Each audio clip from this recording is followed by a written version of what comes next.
अस्सलाम वालेकुम नाज़रीन, सलाम पाकिस्तान में आप सबको खुशामदीद। और एक और दिन का आगाज आपके साथ, और ऐसा आगाज होना चाहिए जो अच्छा आगाज हो, जिससे कुछ सीख सकें, जिससे कुछ जान सके, जिससे कुछ हम लोग अपनी जिंदगी को बेहतर बना सके। क्योंकि कोई सिखाने वाला होता नहीं है तो फिर मुश्किल हो जाती है कि अब आगे जिंदगी कैसे बसर की जाए। लेकिन जब कोई सिखाने वाला हो जाए, जब कोई आपके पास आ जाए ऐसा शख्स जो आपको कोई अच्छी बात बता दे और फिर ना फॉलो करें, तो फिर आपकी जिम्मेदारी बहुत बड़ी आ जाती है। और यहाँ पर बैठकर आप देखते हैं बहुत से लोग इस वक्त देख रहे होंगे हमें, तो बहुत सी जिम्मेदारियों को निभाना जिनको अभी तक नहीं समझ आई कि किस तरह निभाना, वो अपने उन जिम्मेदारियों को निभा भी सकेंगे। आज हम जो बात करेंगे वो औलाद की तरबियत पर करेंगे, और इसमें माँ का रोल, बाप का रोल, दोनों पे बात करेंगे। और अक्सर औकात जो है यही कहा जाता है कि माँ के ऊपर बहुत बड़ी जिम्मेदारी है, तो जानेंगे कि क्या वाकई ही माँ के ऊपर बहुत बड़ी जिम्मेदारी होती है या नहीं होती है। बहुत सी बातें और आप जानेंगे। आज हमारे शो में हमारे साथ हैं रिलीजियस स्कॉलर रूबी बाजी साहिबा, इनसे हम बात करेंगे। अस्सलाम वालेकुम जी, कैसे हैं आप? ठीक ठाक? वालेकुम अस्सलाम, अल्हम्दुलिल्लाह बिल्कुल ठीक ठाक। बहुत अच्छा एक सब्जेक्ट है ये, वो इस हिसाब से कि बच्चों की तरबियत पे, क्योंकि माएँ अक्सर शिकायत भी कर रही होती है बच्चों के लिए। हमें ऑन एयर बहुत से सवाल आते हैं कि बच्चे बदतमीज हो गए हैं, या बच्चों के साथ बच्चे हमसे जो हैं जिद करते हैं। और फिर बाज़ दफ़ा जो वालिद साहब हैं वो बहुत ज़्यादा शिकायत करते हैं कि माँ ने बच्चों की तरबियत सही नहीं की है। हर दफ़ा माँ के ऊपर ब्लेम भी दिया जाता है। तो आज हम औलाद की तरबियत पे बात करेंगे, ताकि सारी बातें इसमें जितने भी सवाल हैं वो एक एक करके क्लियर हो जाएंगे इंशाल्लाह। तो पहले तो औलाद की जिम्मेदारियाँ कि उन पे औलाद की तरबियत पे जो वालिदैन पर, दोनों पर जिम्मेदारियाँ आती हैं, उन पे हम छोटी सी बात करके फिर आगे सिलसिले को लेकर चलते हैं। जी, इसमें यह है नाजिया कि औलाद जो है ये अल्लाह की नेमतों में से एक बहुत बड़ी नेमत है, और उनकी तरबियत जो है, औलाद की तरबियत दोनों ही की जिम्मेदारी है। जी जी। माँ और बाप दोनों की जिम्मेदारी ठीक है। जब दोनों अपना अपना किरदार और अपना अपना रोल प्ले करते हैं तो औलाद जो है वो अच्छी तरबियत लेके जवान होती है। और हमारा मकसद भी ये होना चाहिए कि हम ऐसे बच्चे हों माशरे में कि जो अच्छे मुसलमान बन सकें, जो अच्छी तरह से पॉजिटिवली कंट्रीब्यूट कर सकें हमारी सोसाइटी में।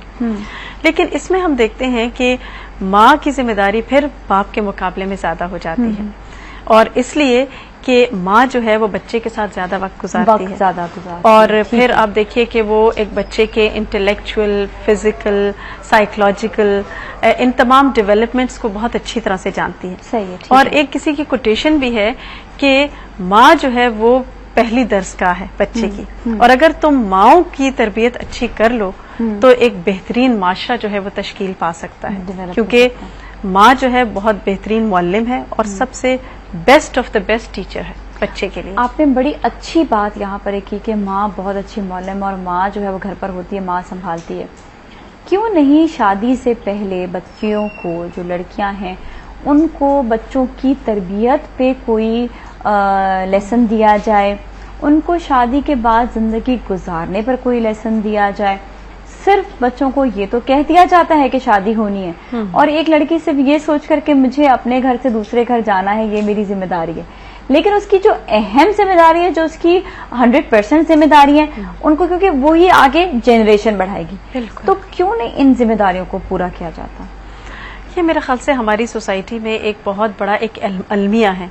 आप अगर पीछे देखें एक इस्लामिक कल्चर को, सेंचुरीज बहुत पहले की बात, तो उसमें आप देखें कि बच्चियों को शादी से पहले बताया जाता था, और इसी तरह लड़कों को भी तैयार किया जाता था कि अब शादी के बाद तुम्हारी क्या रिस्पॉन्सिबिलिटीज हैं, और आगे जब बाप या माँ बाप बनेंगे तो वो क्या रिस्पॉन्सिबिलिटीज हैं। लेकिन आजकल मेरा ख्याल से कि इस चीज में, जैसा आप कह रही हैं कि सब एहतमाम किया जाता है, सिर्फ इस चीज को छोड़ दिया जाता है, विच इज वेरी इंपॉर्टेंट। बिल्कुल, डांस का इंतजाम हो रहा है, गाने का इंतजाम हो रहा है, मेहंदी का इंतजाम हो रहा है, नए से नए कपड़े बनाए जा रहे हैं, लेकिन जो मेन जुज है बात का, उसको बिल्कुल इग्नोर कर दिया जाता है। वहां पे एक दिन के लिए भी लड़की को ये नहीं समझाया जाता कि बेटा आपकी रिस्पॉन्सिबिलिटीज काफी दूर तक कैसे निभानी है। मेरे ख्याल से माओं को खुद भी नहीं पता होता कि वो उनको ये चीज आगे बच्चियों को बतानी है।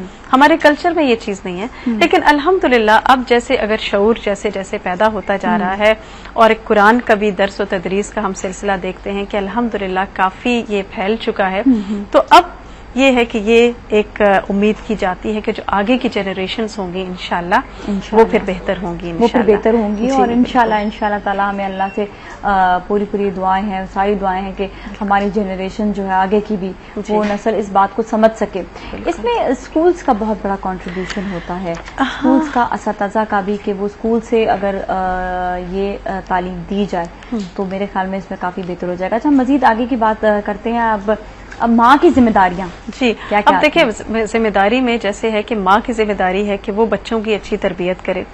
और इसमें अब एक हदीस में भी आता है कि एक औरत जो है वो अपने शौहर के घर की निगरान है और उससे पूछा जाएगा, सवाल किया जाएगा। तो बेसिकली सवाल तो यही होगा कि घर में कौन है, शौहर है या बच्चे हैं। तो बच्चों की परवरिश, उनकी अपब्रिंगिंग के बारे में सवाल होगा। और फिर हम देखते हैं कि कुरान पाक में भी आता है कि या अय्युहल्लज़ीना आमनू कू अनफुसकुम व अहलीकुम नारा, कि ए ईमान वालों तुम अपने आप को और अपने घर वालों को जहन्नुम की आग से बचाओ। तो ये एक होना चाहिए एक माँ के अंदर कि वो बच्चे को आखिरत में बुरे अंजाम से बचा सके। आप देखें ना, थोड़ा सा अगर हम देखें तो आज हम माएँ बच्चों की कितनी फिक्र करती हैं। अगर बच्चे स्कूल नहीं जा रहे तो जबरदस्ती उठाया जाता है कि नहीं स्कूल तुम्हें जाना है, वरना तुम बड़े होके क्या बनोगे। फिर इसी तरह बच्चा बीमार है तो माँ सारी सारी रात जागती है, उसको दवा पिलाती है, ख्याल रखती है हर लिहाज से। बच्चे ने सही खाया नहीं है तो माँ की जान अटकी हुई है कि सही तरह से खा नहीं रहा, मेरा बच्चा कमजोर हो जाएगा, कपड़े सही नहीं पहने, कितनी हम फिक्र करते हैं। लेकिन थोड़ा सा मेरा ये सवाल है कि क्या हम माएँ अपने बच्चों की आखिरत की फिक्र भी उसी तरह से करती हैं? क्योंकि आखिरत की मंजिलें, आखिरत की परेशानियां, जहन्नुम की आग बहुत बड़ी है इन छोटे छोटे प्रॉब्लम्स के मुकाबले में। दुनिया में भी आप देखिए कि अगर एक बच्चा मसलन किसी आग की तरफ जा रहा है तो माँ क्या कहेगी, उसको कहे हाँ बेटे चले जाओ, फौरन रोकेगी। बिल्कुल। तो इसी तरह हमें जहन्नुम की आग क्यों नहीं याद आती? सही है। तो जहाँ हमें बाकी बच्चों की तरबियत करनी है वहाँ हमें ये भी करना है कि उनके अंदर आखिरत का एहसास पैदा हो, उनके अंदर अल्लाह रसूल की मोहब्बत पैदा हो और वो अच्छे मुसलमान बन सके, उनके अंदर अच्छा अखलाक पैदा हो सके। ये सबसे ज्यादा बेहतर। अच्छा, सबसे पहली बात ये आती है कि माँ को बच्चों की तरबियत पे, अखलाकियात पे बहुत ज्यादा जोर देना चाहिए। दूसरी चीज जो अहम आती है वो ये आती है कि ये वो ही बच्चे होंगे जो आगे बढ़कर फिर अपनी जनरेशन को बनाएंगे। अनलेस एंड अनटिल उनकी अपनी तरबियत सही नहीं होगी, आगे जनरेशन कैसी जाएगी? अच्छा, जहाँ पर ये आती है कि जो बच्चे माँ बाप से जिद करते हैं या जो बदतमीज हो जाते हैं, जो आगे से जवाब दे रहे होते हैं, वो कौन सी ऐसी चीजें हैं? जिस तरह छोटी सी एक मिसाल है कि टीवी पे माँओं को अक्सर ध्यान नहीं देती हैं कि क्या देख रहे हैं बच्चे क्या नहीं। कुछ ऐसी फिल्में आ रही होती है जिसमें बहुत ऐसी लैंग्वेज यूज कर रहे हैं जो अनएथिकल है। बिल्कुल। तो इस पे कौन सी ऐसी चीजें जो इस पे माँओं को बहुत ज्यादा ध्यान देना चाहिए? देखिए, इसमें जो जहाँ तरबियत की बात आती है तो तरबियत अगर हम देखें तो वो उसके कुछ यानी उसके कुछ पहलू हैं। मसलन आप देखिए कि जैसे एक रूहानी तरबियत है जिसमें बच्चे की रूहानी तरबियत जरूरी है, जिस्मानी तरबियत जरूरी है, अखलाकी तरबियत जरूरी है, इसी तरह नफ्सियाती साइकोलॉजिकल जो है तरबियत वो जरूरी है, फिर इसी तरह सोशल यानी माशरती तरबियत, ये कुछ पहलू हैं कि जिनके ऊपर काम करने की जरूरत है। अब आप देखिए कि जहाँ इसमें अखलाकियात की बात आती है तो अखलाकियात में बच्चों का अच्छा अखलाक करना ये बहुत ज्यादा है रिस्पॉन्सिबिलिटी। इसमें हम देखते हैं कि अक्सर माएँ जो हैं वो इस बात की कंप्लेंट करती हैं कि बच्चे बहुत चीखते चिल्लाते हैं, बात नहीं सुनते या फिर बदतमीज हो जाते हैं। तो हमें थोड़ा सा रुक के सोचने की जरूरत है कि क्या हम तो ऐसा नहीं कर रहे। हमारा जब बात करने का अंदाज होता है तो हम किस तरह बात करते हैं, या हमारे बच्चे जब हमारे पास कोई बात, अपनी कोई डिमांड लेकर आते हैं या किसी काम के लिए आते हैं, जबकि हम बड़े जब आपस में बैठे होते हैं घर के, तो उस वक्त बच्चों के साथ हम क्या रवैया कहते हैं? हम कहते हैं अभी जाओ, अभी हम बिजी हैं। बाद में वो बेचारे आधी बात करते हैं और हम उनको भेज देते हैं, हम उनकी बात भी नहीं सुनते। इसी तरह फिर हम उनको रिस्पेक्ट नहीं देते। तो जब हम रिस्पेक्ट नहीं देते और हम नहीं बात सुनते तो ऑटोमेटिकली वो भी इसी तरह से करेंगे ना, तो बात नहीं सुनेंगे, वो बात हो जाती है। हाँ बिल्कुल। अच्छा, यहीं पर हम आई थिंक ब्रेक का टाइम आ गया। अच्छा जी, आवाज क्लियर नहीं आ रही थी। ब्रेक लेते हैं, ब्रेक बाद फिर आते हैं। हमारे साथ ही रहेगा सलाम पाकिस्तान।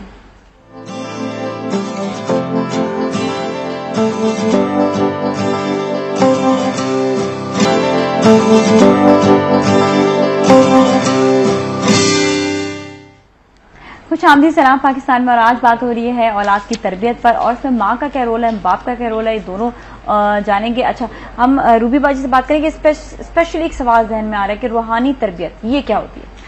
रूहानी तरबियत आप देखिए कि जैसे आप सल्लल्लाहु अलैहि वसल्लम के ज़माने में जब कोई बच्चा बोलने के काबिल होता था तो उसको आप सल्लल्लाहु अलैहि वसल्लम सूरह अल फुरकान की आयत नंबर 2 जो है वो सिखाया करते थे, और उसमें तौहीद का जिक्र है, खास तौर पर ना अल्लाह की जो वननेस ऑफ अल्लाह की जो बात है तो उसको इनकलकेट किया जाता। फिर इसी तरह आप देखें कि जब बच्चा 7 साल का हो जाए तो उसको नमाज के लिए कहना, और इसमें यह है कि डांट टपट नहीं बल्कि उसको बहुत अच्छी तरह से उसको प्यार से उसकी इम्पोर्टेंस बता के आप उसको अलग जाए नमाज लेके दें। फिर माएँ ये भी कर सकती हैं कि या बाप ये कर सकते हैं कि हम नमाज पढ़ने जा रहे हैं, कौन पढ़ना चाहता है, तो एक तरीके हो सकते हैं ना। तो इस तरह से एक ये रूहानी तरबियत है। फिर आप देखिए कि जैसे सुन्नतें हैं, छोटी छोटी सुन्नतें हैं, सीढ़ियां चढ़ते हुए अल्लाह अकबर पढ़ना, फिर उतरते हुए सुभान अल्लाह पढ़ना। ठीक है। फिर इसी तरह आप देखिए कि खाना खाने से पहले, उसके बाद की दुआ है, सोने से पहले, उठने की दुआ है। तो ये सारी चीजें जो है अगर बचपन में थोड़ी थोड़ी बच्चों को सिखा दी जाए तो बड़े होकर वो उनकी शख्सियत का हिस्सा बन जाती है। फिर इसी तरह आप देखिए कि कुरान की तिलावत है, और हजरत अली रज़ियल्लाहु ताला अन्हु का कौल है कि 3 चीजें अपने बच्चों की तरबियत में शामिल करो। एक तो रसूलुल्लाह सल्लल्लाहु अलैहि वसल्लम की मोहब्बत, दूसरा अहले बैत और सहाबा कराम की मोहब्बत, और तीसरा कुरान की तिलावत। तो क्योंकि कुरान की तिलावत करने वाले जो हैं वो क़यामत के दिन अंबिया के साथ अर्श के साए तले होंगे जब कोई और साया नहीं होगा। तो ये इतना एक जरूरी चीज है कि इस हवाले से तिलावत में ज्यादा है। जब रमजान के दिन में आपने बड़ी अच्छी बात कही थी कि कुरान की तिलावत से बहुत सी बुरी चीजें घर से दूर हो जाती हैं, जो बहुत से शर होता है वो दूर हो जाता है, और ऐसे फिर आपको जो ऐसे लगेगा सफाई घर पे जिस तरह हो गई। तो घर पे तिलावत जो है माँ बाप घर पे रहने वाले सब कर सकते हैं तिलावत। जी बिल्कुल, ये जरूर करनी चाहिए। अच्छा, कोई भी आयत की करने कोई जरूरी नहीं है कि आपने कोई स्पेसिफिक आयत रखनी है? नहीं, कोई भी आप, बल्कि अच्छा तो ये है कि शुरू से कुरान पाक शुरू करें, 2-2 आयतें पढ़ ले, 3-3 आयतें ले लें और रोज का पढ़ते चले जाएं, और साथ साथ अगर थोड़ा सा उसका तर्जुमा भी देख लें तो वो तो और भी ज्यादा अच्छा हो जाएगा, फायदेमंद हो जाएगा। आपने बड़ी अच्छी बात की थी कि रूहानी जो तरबियत है ये बच्चों में बेसिकली माँ बाप देते ही देते हैं। साथ में स्कूल का मैं हमेशा साथ में कहती हूँ कि जरूर जो है कंट्रीब्यूशन होना चाहिए। कैस्ट्रल मेंबर हमारे स्कूल में बहुत ज्यादा, बल्कि नमाज की पाबंदी भी करवाई जाती थी वहां पर रोज के रोज। तो ये है कि जो स्कूल का कंट्रीब्यूशन है वो भी बहुत ज्यादा है, बहुत ज्यादा इम्पोर्टेंट रोल प्ले करता है ये। और इसमें टीचर्स की एक बहुत बड़ी जिम्मेदारी है कि माँ जो है वो घर पे अपना अगर पार्ट प्ले कर रही है तो टीचर्स जो हैं वो मुरब्बी की हैसियत से, तरबियत करने वाले की हैसियत से स्कूल्स में अगर ये रोल अपना पहचान लें और उसके ऊपर थोड़ा सा फोकस हो जाए तो मेरे ख्याल से बच्चों के ऊपर बहुत अच्छा असर पड़ेगा, और माशरे में बहुत अच्छा एक जो हमारी यूथ है वो एक बहुत अच्छे मुसलमान बन के निकलेंगे, अच्छे इंसान बन के निकलेंगे। और इसी तरह आप देखिए कि जैसे अखलाकी तरबियत है तो अखलाकी तरबियत में और भी बहुत सी चीजें आ जाती हैं, जैसे गुस्सा भी, गुस्से पे हमने बात की। फिर इसी तरह बाज़ औक़ात बच्चों को गाली गलौज की आदत हो जाती है, बैड लैंग्वेज यूज करने की, तो उसमें भी ये है कि बचपन से ही बच्चों को स्नब कर देना चाहिए, उनको टोक देना चाहिए, क्योंकि बड़े होके फिर ये मुश्किल हो जाती है। फिर आप देखें बाज़ बच्चे ये होते हैं कि उनके अंदर जिद बहुत होती है, बहुत जिद करते हैं, ये भी लेना है वो भी लेना है, और इसमें फिर एक माँ बाप का एक रोल आ जाता है कि वो बच्चे को कैसे हैंडल करें। अब उसमें यह है कि हर चीज हर वक्त बच्चे को नहीं देनी चाहिए, और इससे भी ये रिसर्च से साबित हुआ है कि वो बच्चे अगर कुछ मांग रहे हैं तो आप उनको थोड़ा सा डिले करके दें, उनको ताखीर से दें, वो चीज फौरन ना दे दें ताकि उनको उनकी जिद ना हो। और दूसरा उनको कोई इंसेंटिव दें कि देखो तुम ये काम करोगे तो तुम्हें ये चीज मिलेगी। तो हर वक्त महंगे महंगे खिलौने और हर चीज जिद पूरी करना जो है ये बच्चे तो भी जरा सा एतदाल के साथ, बिल्कुल एतदाल के साथ। और इसमें एक रिसर्च हुई थी कि जिसमें बच्चों को कुछ बच्चों को उनकी फेवरेट चीजें देकर कमरे में बिठा दिया गया था, छोटे बच्चे थे, और उनको कहा गया कि 15 मिनट्स के बाद तुम लोगों ने ये खाना है। कुछ बच्चे तो थे वो तो फौरन खा गए, और कुछ जो थे उन्होंने वाकई वो टाइम पूरा किया और उसके बाद खाया। तो इससे फर्क ये हुआ कि फिर उसके बाद उनको over the period of time देखा गया, 20 इयर्स के बाद देखा गया कि वो बच्चे के जो जिन्होंने वेट करके अपने वक्त पे खाया था वो बड़े कामयाब रहे, बड़े सक्सेसफुल रहे और उनके अंदर एक उनकी पर्सनैलिटी बहुत एक वेल बैलेंस्ड पर्सनैलिटी बनी। लेकिन वो बच्चे के जो फौरन ही जिन्होंने खा लिया था, इम्पेशेंट थे, तो वो उस तरह से सक्सेसफुल नहीं हो पाए। तो इसमें फिर माँ बाप का एक किरदार आ जाता है कि वो कैसे बच्चों को लेके चलते हैं। यहाँ पर एक तो बेटों की ख्वाहिश बहुत ज्यादा हमारे माशरे में है, दूसरा बेटियों के साथ इक्वालिटी का सलूक ना होना। हालांकि वहां पर भी जो हुक्म है वो तो ये इक्वल। तो ये जो माशरे में चीज आ गई है और नेचुरल बात होती है, माँ को बेटे से ज्यादा प्यार होता है, ये एक चीज देखी गई है साइकोलॉजिकली। अब आप ये बताएं कि इसको कैसे जो है आप अपने पॉइंट ऑफ व्यू से बताएंगे। इसमें यह है कि बच्चे तो दोनों ही नेमत हैं, इसीलिए दोनों को इक्वली ट्रीट करना चाहिए। और इसमें आप देखिए जो माएँ ऐसा करती हैं कि जो बच्चों को, बेटों को ज्यादा प्रेफरेंस देती हैं और बच्चियों को इस तरह नहीं देखती, तो आप देखिए साइकोलॉजिकली बच्चा बहुत डिस्टर्ब हो जाता है और उसके बाद एक जेलसी और राइवलरी और ये सारी चीजें उसके अंदर डेवलप हो जाती हैं और वो साइकोलॉजिकली उस तरह से वो उसका माइंड नहीं डेवलप हो पाता और फिर बाद में ऐसे बच्चे बहुत ज्यादा प्रॉब्लम क्रिएट करते हैं और इसकी वजह से आपस में भी बच्चों के रिलेशनशिप्स जो है वो बहुत खराब हो जाते हैं। तो एक अक्लमंद पेरेंट्स जो हैं वो इस चीज से भी बचेंगे कि वो अपने बच्चों का फेवरेटिज्म जो है वो बहुत चीज उसमें नहीं करनी चाहिए। एक मरतबा एक सहाबी थे, तो आप सल्लल्लाहु अलैहि वसल्लम के सामने उन्होंने कहा कि मैंने अपने बेटे को एक गुलाम दिया है। तो आपने फरमाया कि क्या तुमने अपने सब बेटों को गुलाम दिया? तो वो कहने लगे नहीं। तो आपने फरमाया कि फिर इससे भी ले लो। तो ये इस वजह से कि अगर एक को आप दे रहे हैं और दूसरे को नहीं दे रहे, तो उससे भी क्या होगा, साथ भी इक्वालिटी का सलूक, चाहे बेटे हैं चाहे बेटियां हैं, सबके साथ इक्वालिटी का सलूक होना चाहिए। एक और चीज जो हमारे माशरे में है वो ये है कि बच्चों को हम यानी अपनी प्रॉपर्टी समझते हैं और हम जैसा चाहते हैं, हम चाहते हैं कि उनको वैसा हम ट्रीट करें। इसमें आ जाती है कि लोगों के सामने डांट देना, स्नैप कर देना या टॉन्टिंग एटीट्यूड हो जाता है, जिससे उनकी ईगो हर्ट होती है। क्योंकि एक बच्चा जो है उसकी भी अपनी सेल्फ रिस्पेक्ट है, वो एक इंसान है, उसकी पूरी अपनी पर्सनैलिटी है। लिहाजा इसमें अक्लमंदी इस बात की है कि अगर कोई बच्चा गलत कर रहा है तो आप उसको बजाय कि सबके सामने आप उसको डांट रहे हैं, आप अलग से उसको समझाएं, बाद में समझा दें, पास प्यार से बुलाकर समझा दें, चाहे वो जितना भी छोटा है। क्योंकि इस वजह ये देखा ये जाता है कि चाहे वो 2 साल का भी बच्चा क्यों ना, अगर उसे आप ऐसे नेगेटिव करेंगे तो बच्चा रिवेंजिंग हो जाता है। बिल्कुल, तो बाद में उस चीज को दिल में रखता है कि मेरे माँ बाप ने मुझे सबके सामने नहीं कहा था क्या। तो इसमें ये कि उसको प्यार से बुलाकर समझाएं। अच्छा, बच्चे को समझाना जो है, जिस तरह यहाँ पर ये सोचा जाता है कि बच्चे के ऊपर जबरन जोर से बदतमीजी करके डांट कर या मार कर उसको आप समझा सकते हैं, लेकिन ये कि जितना ज्यादा प्यार मोहब्बत से समझाया जाए उतना ही ज्यादा बेहतर है। बिल्कुल बिल्कुल। आप देखें कि और शफकत का जो बर्ताव है वो आप सल्लल्लाहु अलैहि वसल्लम की जिंदगी से भी हमें मिलता है कि आप बच्चों के साथ मोहब्बत किया करते थे, शफकत करते थे उनके लेवल पर आके। यानी पेरेंट्स को अगर वाकई सही तरबियत करनी है तो वो बच्चों के लेवल पर आके बात करें, उनके साथ फ्रेंडशिप करके बात करें। ठीक है, एक स्ट्रिक्टनेस भी होनी चाहिए, जहां जरूरत है वहां डांटना भी है, लेकिन यह है कि फिर बहुत ज्यादा हार्श नहीं होना, फिजिकली टॉर्चर जो है वो नहीं बच्चे को करना चाहिए। सही, मतलब ये कि आप हर एक के साथ अखलाकियात के साथ। जी बिल्कुल। क्योंकि देखा ये क्या है कि जब जैसा सलूक माँ बाप ऊंची बात में बात करेंगे तो बच्चा भी वही चीजें सीख जाता है और उसी तरह ही फिर वो ट्रीट करने लग जाता है। अच्छा, कौन से ऐसे अमल हैं जो माँ को मतलब बच्चों के साथ बर्ताव ऐसा करना चाहिए? कौन सी ऐसी चीजें हैं जो जिस तरह से बच्चे के दिल में भी जो है उससे सलूक आए और अच्छी बात को सीख सके?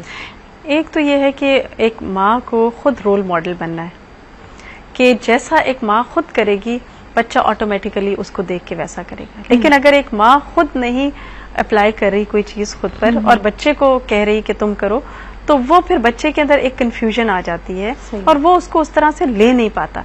इसीलिए पहले खुद अमल करें, फिर इसी तरह बच्चों के साथ फ्रेंडशिप का रवैया रखें, उनके साथ प्यार से आप डीलिंग करें, उनकी कंपनी के ऊपर जब वो बड़े हो रहे हो तो उनकी कंपनी पे नजर रखें। अच्छा, उनकी कंपनी पे भी नजर रखना। जी बिल्कुल, कि उनके दोस्त कौन हैं, वो किन के साथ उठ रहे हैं, बैठ रहे हैं, ये सारी चीजें बहुत ज्यादा। अच्छा, अगर माँ को पता हो कि उसकी औलाद जो है वो सही तरबियत, ये तो खैर नहीं मालूम सही तरबियत दी या नहीं दी, लेकिन वो कुछ गलत चीजों में हो, लेकिन माँ सिर्फ इस वजह से खामोश हो जाती है कि ये सिक्योरिटी की वजह से, और दूसरा ये कि माँ इस वजह से भी खामोश हो जाती है कि वो घर का बड़ा है, सरबराह बन चुका है अब वो।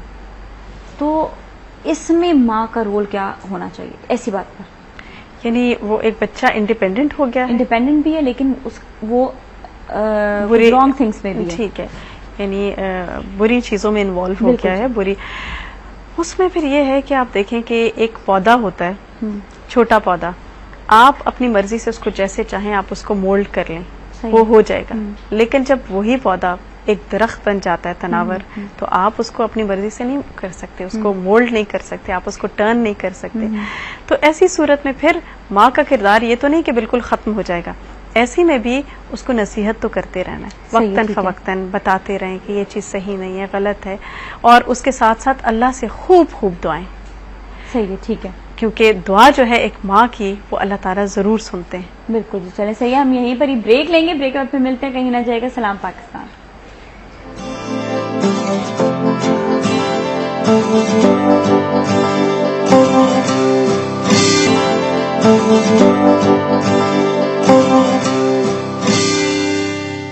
माया जो है वो जॉब कर सलाम पाकिस्तान में आपको खुश आमदीद। और आज हम बात कर रहे हैं औलाद की तरबियत पर। और अब जो सवाल मैं रूबी बाजी से पूछूंगी वो भी अगेन वही चीज के तरबियत कौन से एज से जो है शुरू करनी चाहिए बच्चों की? जी, आप इसमें देखें कि बच्चे की तरबियत जो है वो बच्चे की पैदाइश से पहले से शुरू हो जाती है। अच्छा जी, लोग इस बात पे कभी किसी को कहें ना तो वो कुछ अजीब सा बुरा मना लेते हैं, लोग कहते हैं ऐसा कैसा मुमकिन है? इसलिए कि अभी मैं आपको बताती हूँ, इसमें कुछ चीजें आएंगी इंशाल्लाह।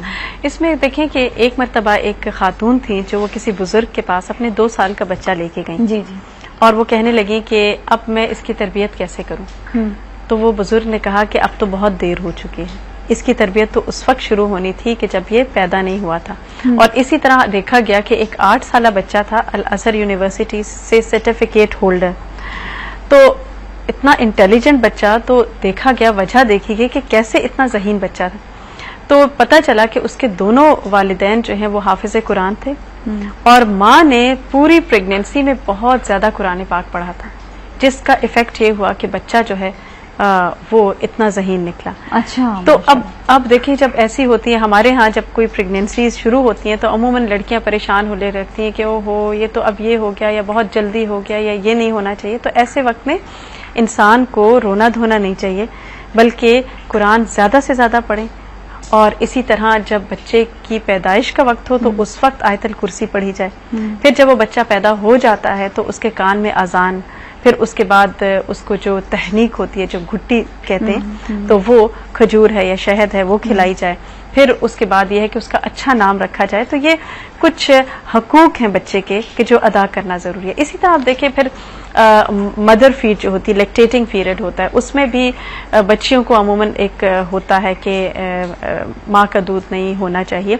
हालांकि आप देखें कि बच्चे के लिए ये बहुत ज्यादा जरूरी है, और इसके अंदर एंटीबॉडीज, मेडिसिन, बिल्कुल मेडिसिन होती है, बिल्कुल।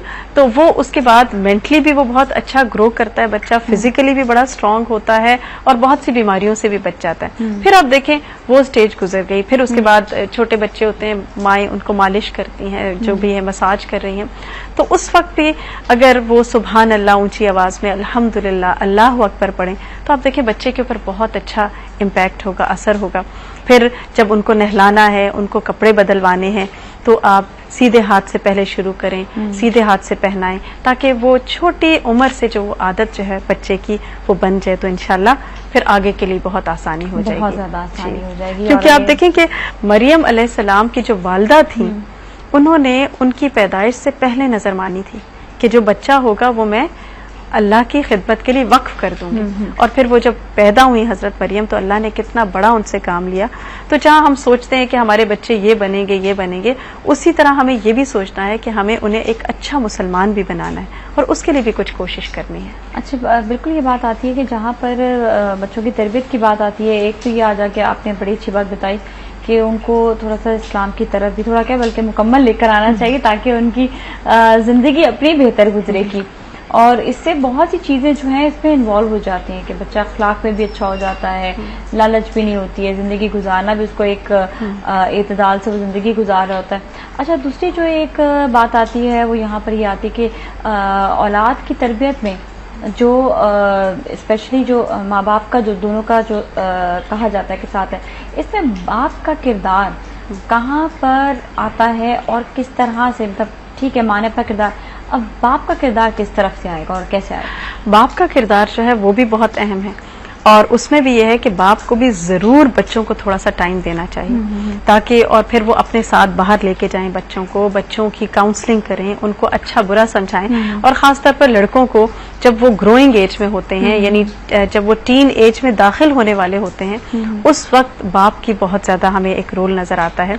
हम देखते हैं कि याकूब अलैहिस्सलाम जो थे, जब यूसुफ अलैहिस्सलाम ने अपना ख्वाब याकूब अलैहिस्सलाम को सुनाया, तो याकूब अलैहिस्सलाम ने उनकी किस तरह बेहतरीन तरीके से रहनुमाई की कि देखो तुम ये ख्वाब अपने भाइयों को ना सुनाना, और शैतान बहुत बड़ा दुश्मन है इंसान का, कि भाइयों की भी बुराई नहीं की और एक तरह से शैतान के बारे में भी आगाह कर दिया कि वो तुम लोगों के दरमियान में फसाद डाल सकता है। तो छोटी छोटी चीजें जहाँ पे सिचुएशन आए वहां पे उनको गाइड करना, तो ये एक बाप की बहुत बड़ी रिस्पॉन्सिबिलिटी। अच्छा, और दूसरी एक ये भी चीज आती है जो माएँ अपने बच्चों को कभी बाप, क्योंकि बाप हो सकता है माँ के साथ अच्छा सलूक ना कर रहा, तो वो उसको नेगेटिव सुनाने लग जाती है, काफी ज्यादा नेगेटिव बातें फिर घर पे होने लग जाती हैं, यहाँ तक कि ददियाल के खिलाफ ज्यादा सिखा दिया जाता है, जिससे ददियाल बुरे हो ना हो।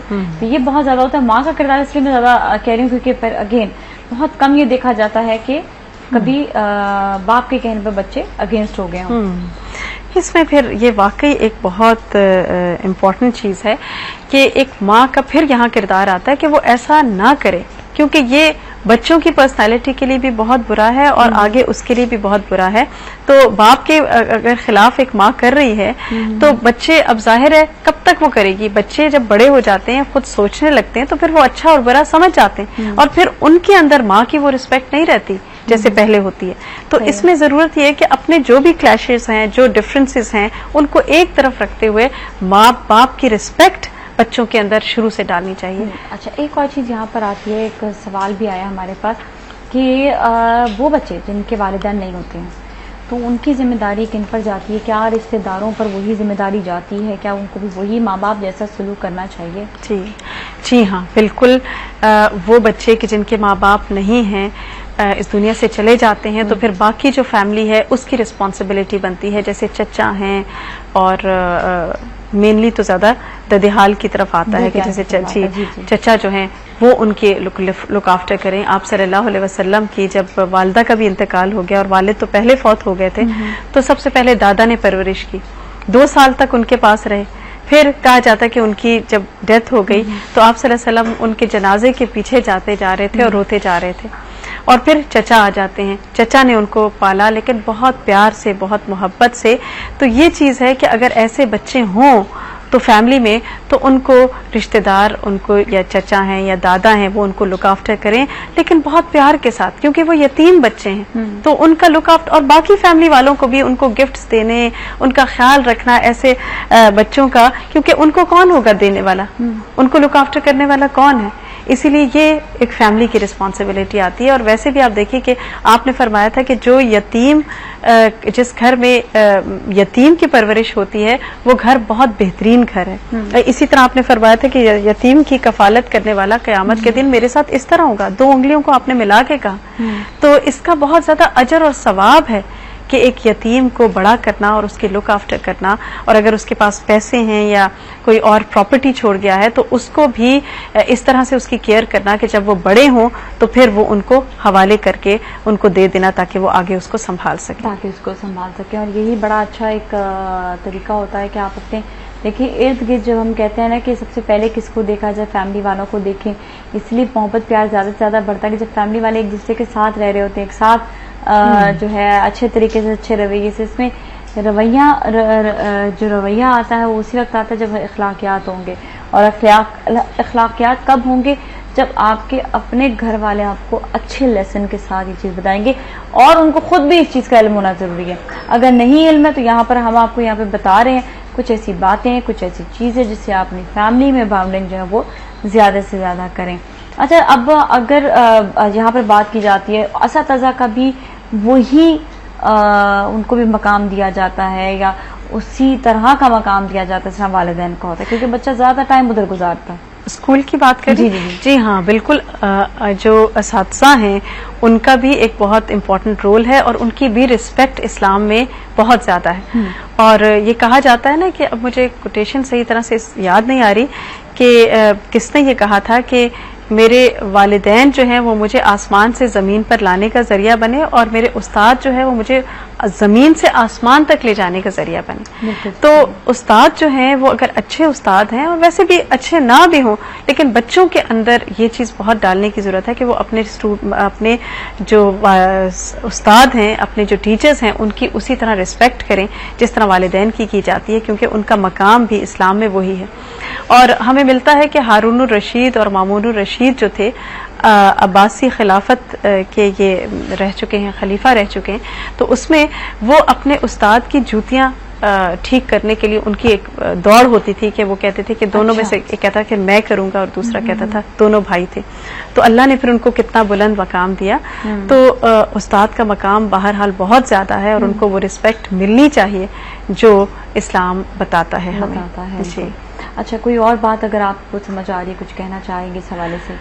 जी, बस इसमें मेरा ख्याल से कि बच्चों की तरबियत के हवाले से तो हमने कवर कर ही ली हैं बातें। एक उसमें हम ये चीज़ देख लेते हैं कि उसमें जैसे बच्चे की जो जिस्मानी तरबियत है वो भी बहुत ज़्यादा ज़रूरी है कि एक माँ उसकी तरफ भी तवज्जो दे। ये बहुत अहम सवाल है, जिस्मानी तरबियत पे बात करेंगे। आप हमारे साथ ही रहेगा। सलाम पाकिस्तान।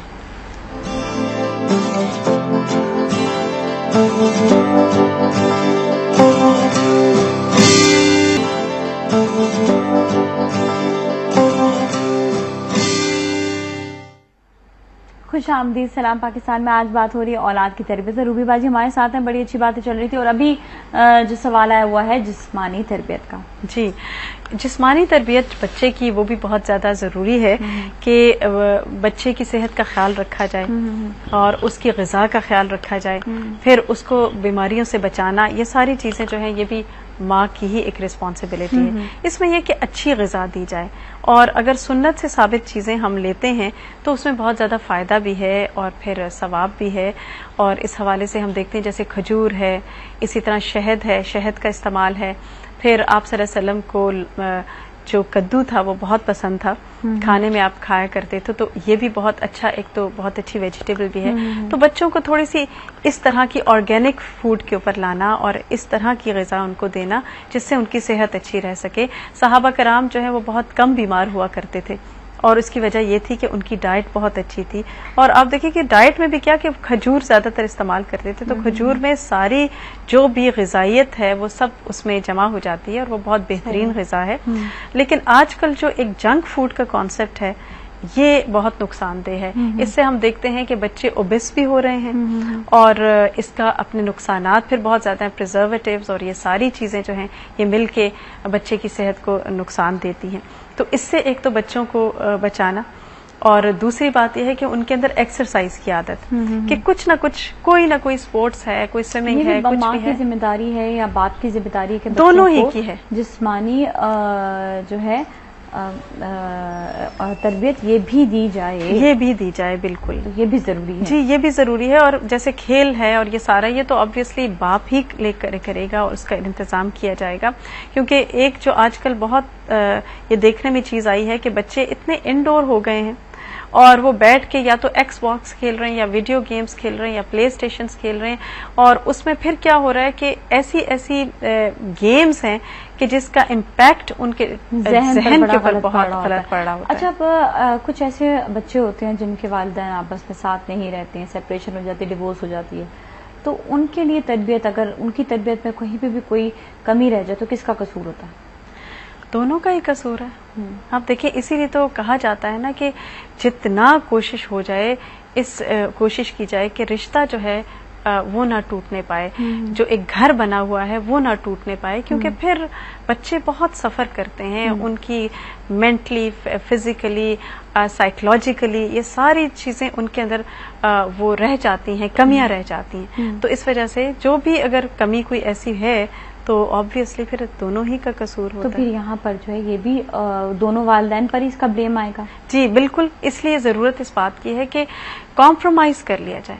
एक दूसरे को बेशक हुकूक कम कर लें लेकिन कॉम्प्रोमाइज करें और घर को जो है वो जोड़े रखें। अच्छा, ये बहुत जरूरी है। तो ये है कि इसमें जो माँ है या बाप है उनको इस बात का आपस में भी डिस्कस कर लेना चाहिए। अगर अलहदगी हो भी गई है तो एटलीस्ट बच्चों की खातिर डिस्कस कर लें। ठीक है, यहाँ पर जिद बहुत ज्यादा आ जाती है। फिर ये आ जाता है कि मुझे क्यों कहा। बिल्कुल, जब हम साथ ही नहीं है तो फिर क्यों कहा। तो इसमें बच्चे जो है वो सबसे ज्यादा सफर कर रहे होते हैं। बिल्कुल, इसमें फिर यही है कि अगर अलहदगी हो गई है तो दोनों जहां बच्चे के मामलात आते हैं तो उसमें दोनों मिलके डिसीजन लें, बैठें और उसमें डिस्कस करें और जो बेहतर फैसला है वो बच्चों के हक में किया जाए ताकि बच्चे जो हैं वो ना एटलीस्ट सफर ना करें बल्कि वो जो है और भी अपने आप को बेहतर बना सकें, अपनी उनकी आगे की जिंदगी अच्छी हो सके। ऐसा ना हो कि वो माँ बाप की लड़ाइयों की वजह से अपना जो उनका जो पर्सनैलिटी है वो खराब हो जाए। लड़ाइयों से मुझे याद आया कि आपस में जब घरों पे लड़ाइयाँ देखते हैं, चाहे सास के साथ हो, चाहे बहू की हो, चाहे वो किसी थर्ड फैमिली मेंबर की हो, चाहे कोई चाची साथ रह रही है वो अपने बच्चों को मार रही है, इससे जो बच्चा रहने वाला है घर पे उसके जहन पर बड़ा बुरा असर पड़ता है। जी बिल्कुल, वो बहुत ज्यादा उसकी पर्सनालिटी के ऊपर एक नेगेटिव इम्पैक्ट पड़ता है कि एक बच्चा अगर इसी में लड़ाई झगड़े में और शोर में और इस तरह की नेगेटिव एनवायरनमेंट में वो बड़ा होता है तो वही चीज उसके साथ लेके चलती है। इसी तरह आप देखें कि वो बच्चे कि जिनको वार्मथ मिलती है, जिनको प्यार मिलता है, जिनको माँ बाप का, तो वो उनकी बहुत अच्छी एक बड़ी अच्छी वेल बैलेंस पर्सनालिटी लेकर चलते हैं। लेकिन जो इस तरह के बच्चे हैं फिर ऑब्वियसली उनके ऊपर फर्क तो पड़ता है। तो अगर माँ किसी ऐसी एनवायरनमेंट में है तो फिर वो उनको पॉजिटिव करे और उनकी काउंसलिंग करे ताकि बच्चे जो हैं उस जहन के साथ ना बड़े हों। अच्छा, एक चीज और भी देखी गई है कि बाज़ औक़ात ख़वातीन जो हैं वो जॉब करती हैं और सिर्फ इस वजह से कि चले एक टाइम अच्छा गुजर जाए या थोड़े पैसे ज्यादा मिल जाएं या व्हाटएवर, तो और बच्चों को जो है वो मासियों के पास छोड़ दिया जाता है। तो ये एक बहुत ही अलार्मिंग चीज है और इस पर देखने की जरूरत है क्योंकि बहरहाल औरत की पहली जिम्मेदारी उसके बच्चे हैं और अगर वो किसी कॉस्ट के ऊपर सिर्फ जॉब करने की या किसी भी उसके ऊपर वो इफेक्ट हो रहा है, शौहर इफेक्ट हो रहा है और वो उसकी नमाजें अपनी इफेक्ट हो रही हैं, वो सही तरह से नमाज नहीं पढ़ पा रही, अपने फराइज अपनी जिम्मेदारियां नहीं पूरी कर पा रही, तो ऐसे में फिर उसको छोड़कर उसको घर की तरफ तवज्जो देनी चाहिए और बच्चों की तरफ तवज्जो देनी चाहिए। ठीक है, मतलब वो जॉब भी कर रही है तो भी वो ना करे अपने बच्चों की खातिर अगर वो बच्चों पे असर करे। अच्छा, बिल्कुल। और इसी तरह अगर कोई ऐसा कोई और ऐसा वो बना सकती है कि जिसमें वो जॉब में बच्चों को भी इस तरह से लेके चले कि वो निगलेक्ट स्कूल की जॉब हो जाती है कि बच्चे स्कूल में साथ हैं तो उसी वक्त ही आना उसी वक्त ही जाना, तो वो प्रॉब्लम नहीं होती। या घर के अंदर जो अपने कपड़ों का काम कर रहे हैं बच्चे निगलेक्ट नहीं हो रहे तो फिर उसमें कोई है, लेकिन काम ऐसा करें जिससे बच्चों में निगलेक्शन नहीं आए और बल्कि वो अपना ही जो है साथ में उनको साथ ले लेकर चले। अक्सर माँ यही करती हैं वाकई के उनके पास ऐसे सहूलियात होती है कि बच्चों को साथ लेकर अपने काम पर भी जा रही है, जो उनके अपने काम होते हैं, अपने बिजनेस जो चला रही होती है उनकी बात कर रहे हैं। अच्छा, कुछ ऐसे पॉइंटर्स, कुछ ऐसे टिप्स दे दें जो स्पेशली माँ बाप दोनों के लिए बहुत अच्छी है। मेरे ख्याल से काफी हद तक तो बात हो ही चुकी है कि इनको जो हमने मुख्तलिफ पहलुओं के ऊपर बात की है कि जो रूहानी तरबियत है, क्योंकि काफी देर होगी जी, थोड़ा सा मैंने बिल्कुल रिपीट अब देखिए जैसे रूहानी तरबियत है उसमें फिर बच्चों की नमाजों का, उनके स्पिरिचुअल, उनके कुरान, ये ख्याल रखना है। फिर उनके अखलाकियात में हमें देखना है कि उनके अंदर कोई बुरी आदतें तो नहीं आ रही, वो किस तरह के बहुत ज्यादा बाज़ औक़ात ये होता है कि बच्चों के अंदर चोरी की आदत आ जाती है। जी जी जी जी। तो ऐसे में भी एक माँ बाप को और स्पेशली माँ को बहुत ज्यादा केयरफुल रहने की जरूरत है कि वो जो नई चीज बच्चे के पास देखे वो जरूर पूछे कि कहाँ से आई है। एक चेक रखना बहुत जरूरी है और फिर इसी तरह बच्चों के अंदर अमानत का एहसास डालना कि ये चीज अमानत है और इसका खयानत के ऊपर इसका क्या गुनाह है और क्या ये सारी चीजें जो है ये चीजें भी बच्चे के अंदर डालनी जरूरी है। ठीक है, सही है। और इसके अलावा भी आप देखिए कि फिर ये देखना कि उनके फ्रेंड्स कौन से हैं, उनकी कंपनी कौन सी है। पीयर प्रेशर में बच्चे बहुत गलत काम कर रहे होते हैं, तो उसकी मजीद उनके साथ एक कम्युनिकेशन जो है वो रखना, ताकि बच्चे जो हैं वो माँ के साथ डिस्कस करना शुरू कर दें। अदरवाइज अगर हम नहीं करेंगे और उनको डांटते रहेंगे और उनको टॉन्ट करेंगे तो फिर बात नहीं बनेगी, फिर उल्टा जो है बच्चे बिगड़ जाएंगे, फिर बच्चों पे अलग और नेगेटिव असर आएगा। और नाज़रीन, आज आपने देखा है कि जो औलाद की तरबियत पे बात की गई है उसमें बहुत से ऐसे पॉइंट आए हैं, जिस तरह रूहानी तरबियत की बात आती है, जिसमें जिस्मानी तरबियत की बात आती है, जिसमें बच्चों के अखलाकियात की बात आती है। तो ये सारी जिम्मेदारियां माँ बाप दोनों पर है, लेकिन माँ पर इसलिए ज्यादा कहा जाता है क्योंकि माँ घर पर खूब मौजूद होती है, माँ बच्चों का ख्याल रखती है, माँ बच्चों से बातें करती है। तो जब भी आप बच्चों से भी बातें करें, बहुत सी बातें करें, लेकिन नेगेटिव ना करें, पॉजिटिव करें। माँ बाप को बाप के खिलाफ बात ना करें, ससुराल वालों के खिलाफ बात ना करें, बल्कि अगर कुछ बदसलूकी किसी से हो जाए तो दरगुजर करें, लेकिन बच्चों के दिमाग पर गलत असर ना डालें। Thank you so much Ruby बाजी, बहुत बहुत शुक्रिया आपका। और आज आपने बहुत अहम बातें हमारे नाज़रीन को बताई, क्योंकि ये वो पॉइंटर्स थे जो हर घर में होते ही होते। थैंक यू सो मच आप लोगों का भी, आप लोगों ने देखा। इसके साथ ही हम चलेंगे अगले सेगमेंट की जानिब, कहीं ना जाएगा। सलाम पाकिस्तान।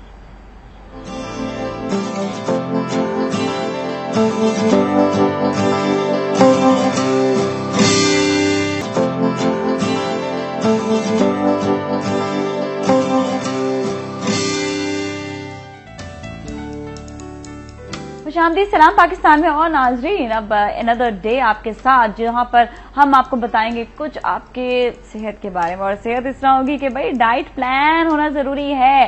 जहाँ खाने पीने की बात हो, जिस दिन भी हमारे खाने पीने की कोई बात होगी ना, वहां पर हम आपको डाइट प्लान जरूर बताएंगे। और डाइट प्लान इसलिए भी जरूरी है कि कभी आपको कोई बीमारी होती है, कभी किसी को कोई बीमारी होती है, कभी कुछ होता है, कभी कुछ होता है। अब किस तरह से आपको पता चलेगा कि इस बीमारी में ये खाना चाहिए? अक्सर खवातीन और हजरात घर पे बैठे हुए हैं, अब वो हर वक्त डॉक्टर को भी कॉलिंग करते हैं, डॉक्टर को इतने कॉल्स कर देते हैं कि वो भी तंग आ जाते हैं।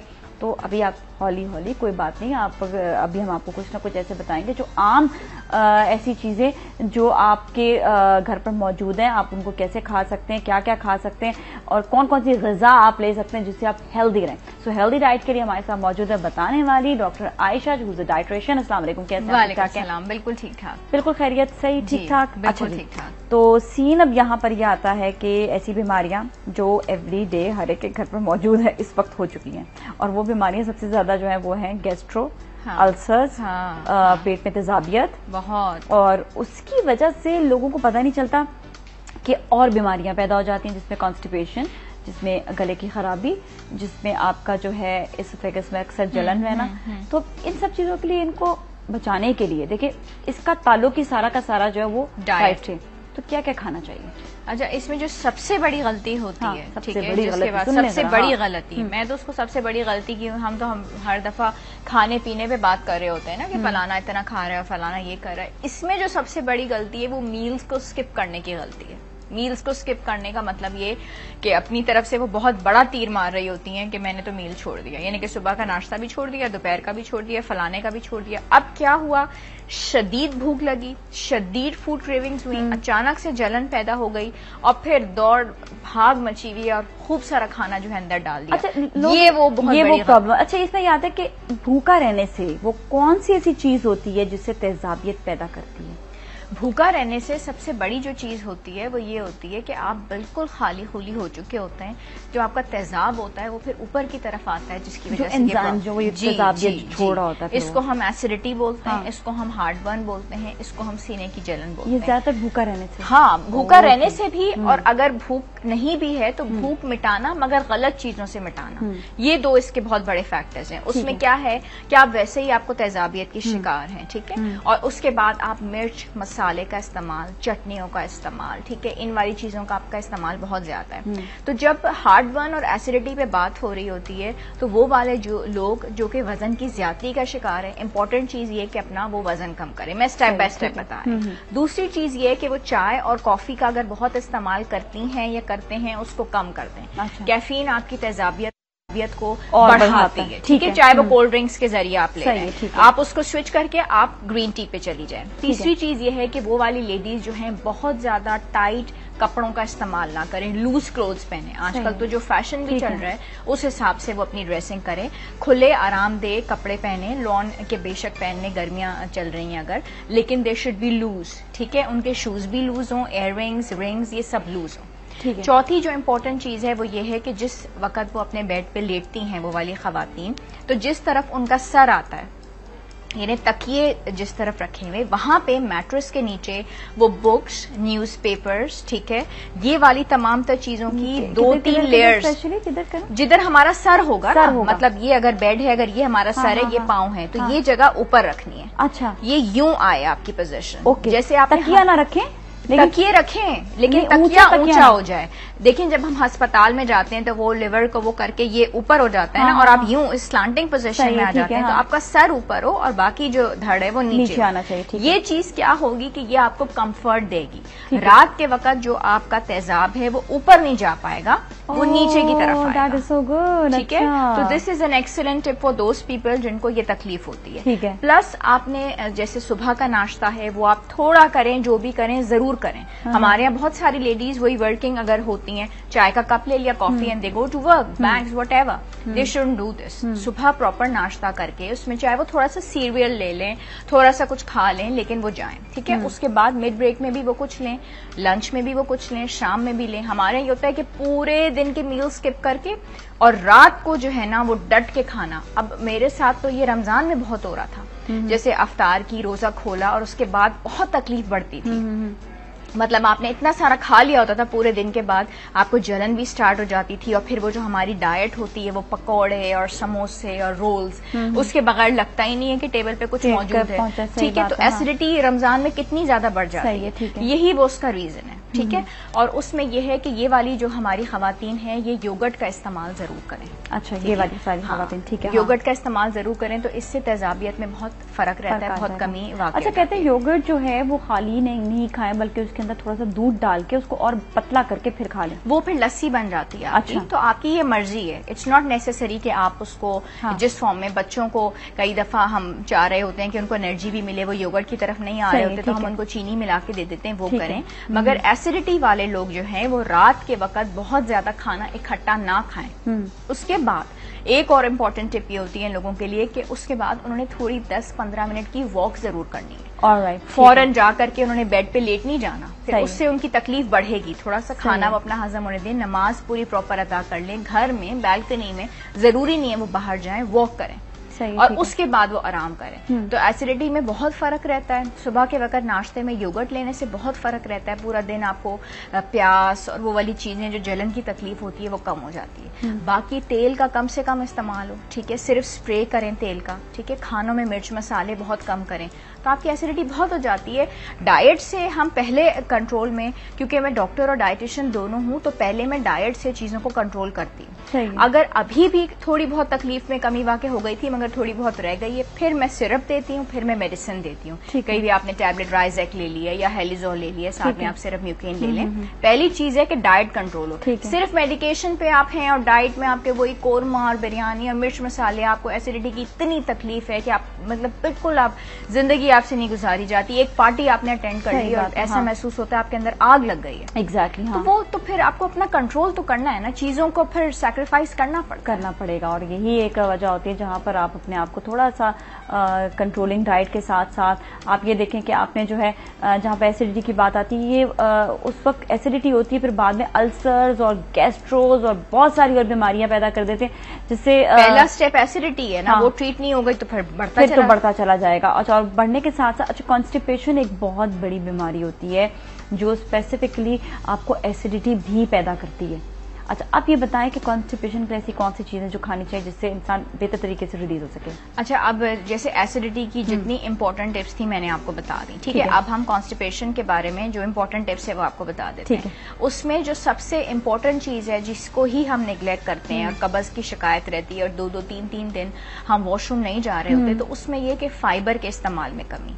ठीक, फाइबर, हाँ, अब लोग ये पूछेंगे कि फाइबर क्या है और किन चीजों में मौजूद है।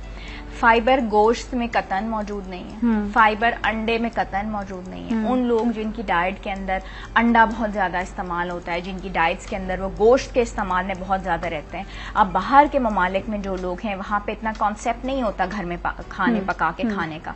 उन लोगों में कोलोन कैंसर बहुत ज्यादा है। कोलोन का कैंसर होता है कॉन्स्टिपेशन की वजह से। वो लोग बर्गर्स खाते हैं, सैंडविचेस खाते हैं, पिज्जाज खाते हैं, 2-2, 3-3, 4-4 दिन गुजर गए, वो वॉशरूम नहीं जाते, स्टूल पास नहीं करते। ठीक है, हमारे यहाँ निस्बतन अल्हम्दुलिल्लाह किचन का कॉन्सेप्ट है, खातून खाना का कॉन्सेप्ट है, जो किचन में जाती हैं और बनाती हैं, और हमारे प्रोग्राम्स में बहुत सारी चीजें बताई जाती हैं। सही है। इसके साथ ही भी ब्रेक लेंगे, ब्रेक के बाद आपको मजीद बताएंगे अलग-अलग बीमारियों के बारे में, कुछ हार्ट पेशेंट्स के लिए भी, कुछ शुगर पेशेंट्स के लिए भी, जिनको डायबिटीज है। तो हमारे साथ ही रहेगा। सलाम पाकिस्तान।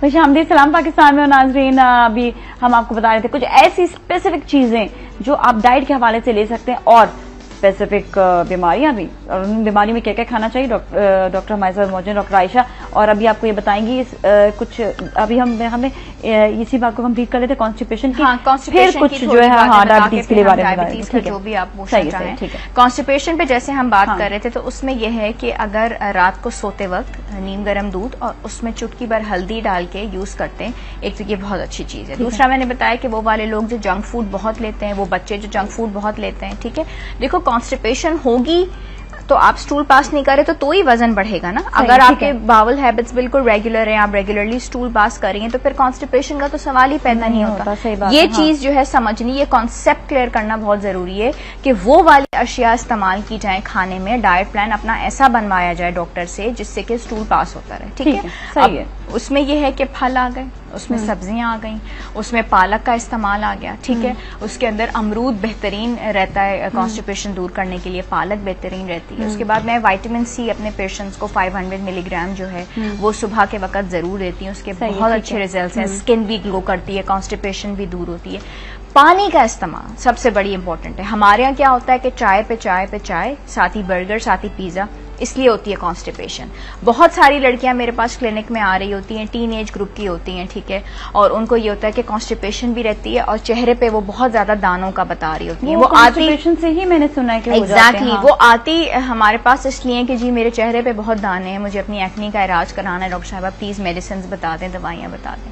और जब हम उनकी पूरी हिस्ट्री ले रहे होते हैं, जो जरूरी होता है लेना डॉक्टर्स के लिए, तो जी कॉन्स्टिपेशन है, तो बेटा आपने अपनी कॉन्स्टिपेशन दूर करनी है ना। जब तक वो दूर नहीं होगी दाने तो फिर जाएंगे, फिर आएंगे, फिर जाएंगे, फिर आएंगे, वो प्रोसेस तो चलता रहेगा। तो जो कॉज है आपकी, जो रूट डिफेक्ट है, उसको आप दूर करें।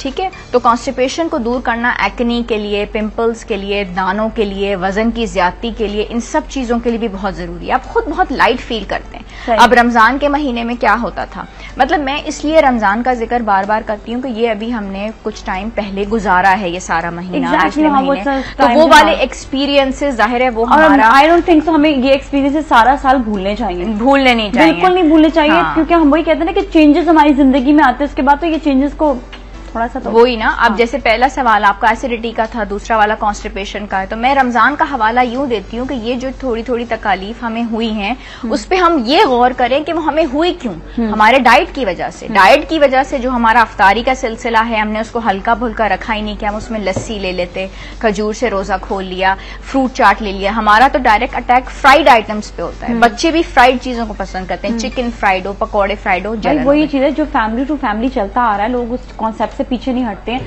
unless you get the awareness. I got the awareness, honestly मैंने तो पकौड़े शकोड़े बिल्कुल साइड लाइन कर दिया, बिल्कुल आपने साइड लाइन कर दिया। हाँ, तो ये फिर आपकी एसिडिटी कम होती है। अब इसी चीज का हम कॉन्स्टिपेशन पे आ जाते हैं। वही रमजान हम जहन में रख के पूरा दिन भी हम कुछ नहीं खा रहे, ठीक है, और उसके बाद हम डट के अफ्तार कर रहे हैं, तो कितनी ज्यादा आपकी कॉन्स्टिपेशन बढ़ जाती है। कॉन्स्टिपेशन उस सूरत में दूर होती है जब हम दिन में 4 या 5 मरतबा पानी पीते रहें और फल और सब्जियां हमारे डाइट में साथ साथ शामिल हो, चाहे वो सैलेड के फॉर्म में ले लें। जितना ज्यादा गोश्त का इस्तेमाल करेंगे, जितना ज्यादा प्रोटीन का इस्तेमाल करेंगे, जितना ज्यादा अंडे का इस्तेमाल करेंगे, हम कॉन्स्टिपेटेड रहेंगे, ब्लोटेड होंगे, पेट बाहर निकला हुआ है और अजीब सी कैफियत हो रही है। सही है। तो इन सब चीजों से बचने के लिए बेस्ट ये है कि आपने जो है उन सब चीजों का इस्तेमाल करें जो आपकी कॉन्स्टिपेशन को दूर करे। तो प्लीज अपनी खुराक में कहीं ना कहीं फाइबर जरूर लें। अगर आप रोटी भी बना रहे हो उसमें फाइबर डाल दें, अगर आप जो है सूप भी पी रहे हो तो उसमें फाइबर डाल दें, तो आप ये देखिएगा कि आप इतने रिलैक्स हो जाएंगे, इतनी रिलैक्स जिंदगी होगी, आपकी स्किन अच्छी हो जाएगी, आपका वजन कम हो जाएगा। अच्छा, और अब एक और चीज जो हमें बहुत ज्यादा सवाल आए हुए वो है डायबिटीज के हवाले से।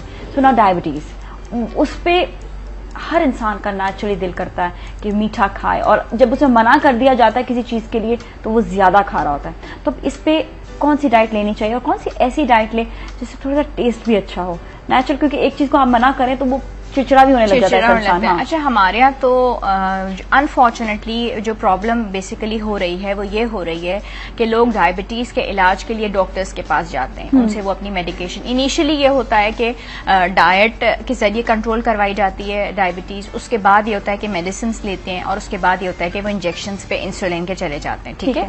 अब लोग हमारे पास क्या करते हैं कि वो डॉक्टर्स के पास जाते हैं अपनी मेडिसिन लेने के लिए, या वो डॉक्टर्स के पास जाते हैं अपनी इंसुलिन को सेट करवाने के लिए, कितनी डोज लेनी है, क्या करना है, लेकिन वो किसी डाइटिशियन के पास जाते ही नहीं है अपना डाइट प्लान बनवाने के लिए। अच्छा, हमारे यहाँ ये होता है कि डॉक्टर्स के पास, अब आप खुद सोचें ना कि 10 मरीज या 15 मरीज लाइन से बैठे हुए, ठीक है, एक मरीज अंदर आया, एक पेशेंट अंदर आया, उसको फिजिशियन ने मेडिसिन लिख के दे दी, अब वो चला गया, दूसरा आया डायबिटीज की लिख दी, चला गया, तीसरा आया, चौथा आया, पांचवा। डॉक्टर के पास उस वक्त इतना टाइम नहीं है कि वो ये बता सके पेशेंट को कि तुमने क्या खाना है, क्या नहीं बनाना। मुझे एक अपने मरीज के साथ क्लिनिक में कम से कम 30 से 40 मिनट लगते हैं आम पेशेंट के साथ।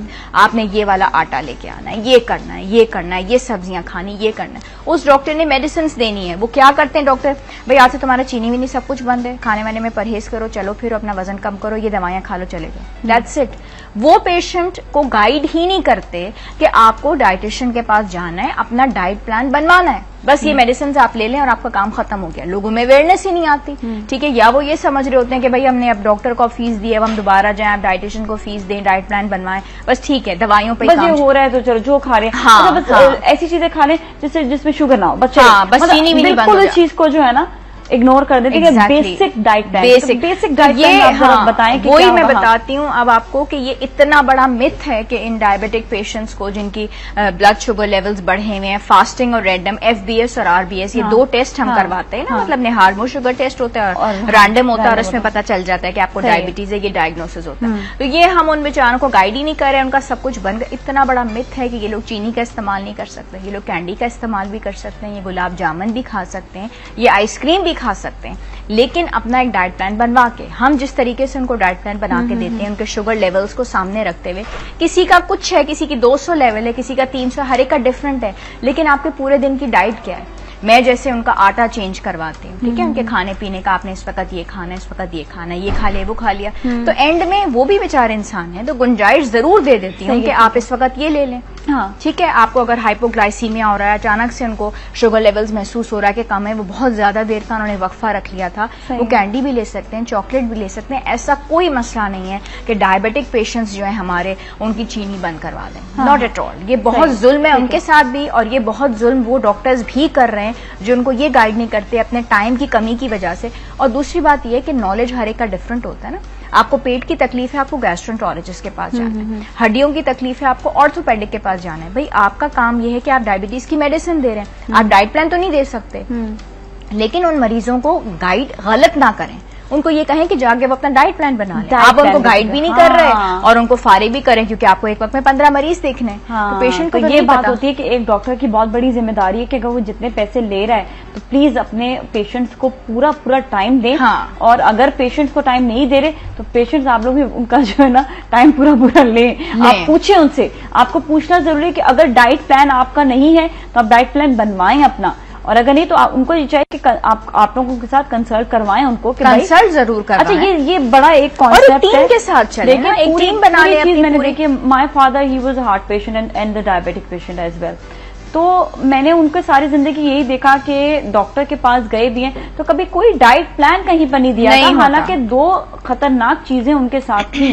जिसकी वजह से नेचुरल बात है, हमने अपने सामने देखा कि कि वो कुछ भी खा लेते थे, उनके ऊपर कोई रिस्ट्रिक्शन नहीं थी। तो और कोई रिस्ट्रिक्शन कैसे, क्योंकि सारी बात मेरी वालिदा को थी अवेयरनेस नहीं, तो किसी ने गाइड नहीं किया, अवेयरनेस नहीं, जब तक अनलेस एंड अनटिल मेरी बहन खुद डॉक्टर बन गई, उसके बाद फिर वो उनका समझाना, but that was too late, ना, वो कॉम्प्लिकेशंस, इतना टाइम तो नहीं देती। डायबिटीज जब आपको हो तो फिर आप बहुत सारे डायबिटीज बिल्कुल दीमक की तरह है। ये दरवाजा है, आपको बाहर से बहुत खूबसूरत लग रहा होगा, इसके अंदर आप इसको पुश करेंगे नीचे गिर जाएगा, कुछ भी नहीं, दीमक की तरह है वो। बाहर से चीज अच्छी, अंदर से बंदा खत्म। अब मुझे आज से 5 साल पहले जब मैंने यानी कि MBBS फिनिश किया, उसके बाद मैंने मास्टर्स की न्यूट्रिशन में, उसके बाद जब मैं प्रैक्टिस में आई, काम करना शुरू किया, जी आप क्या, मैं डॉक्टर भी हूँ, डाइटिशियन, ये क्या होता है, but no one knows about it. ये तो अवेयरनेस अब आहिस्ता आहिस्ता जब बीमारियां इतनी बढ़ गई तो लोगों को समझ में आया कि ये चीज अगर हम कंट्रोल करते हैं तो हमें दवाई की जरूरत बहुत कम हो जाएगी या पड़ेगी नहीं। नेचुरल बात है कि आप अगर आपने प्रिवेंशन करना है तो अपनी डाइट को आपने ख्याल रखना है। अनलेस एंड अनटिल अपनी डाइट का ख्याल नहीं रखेंगे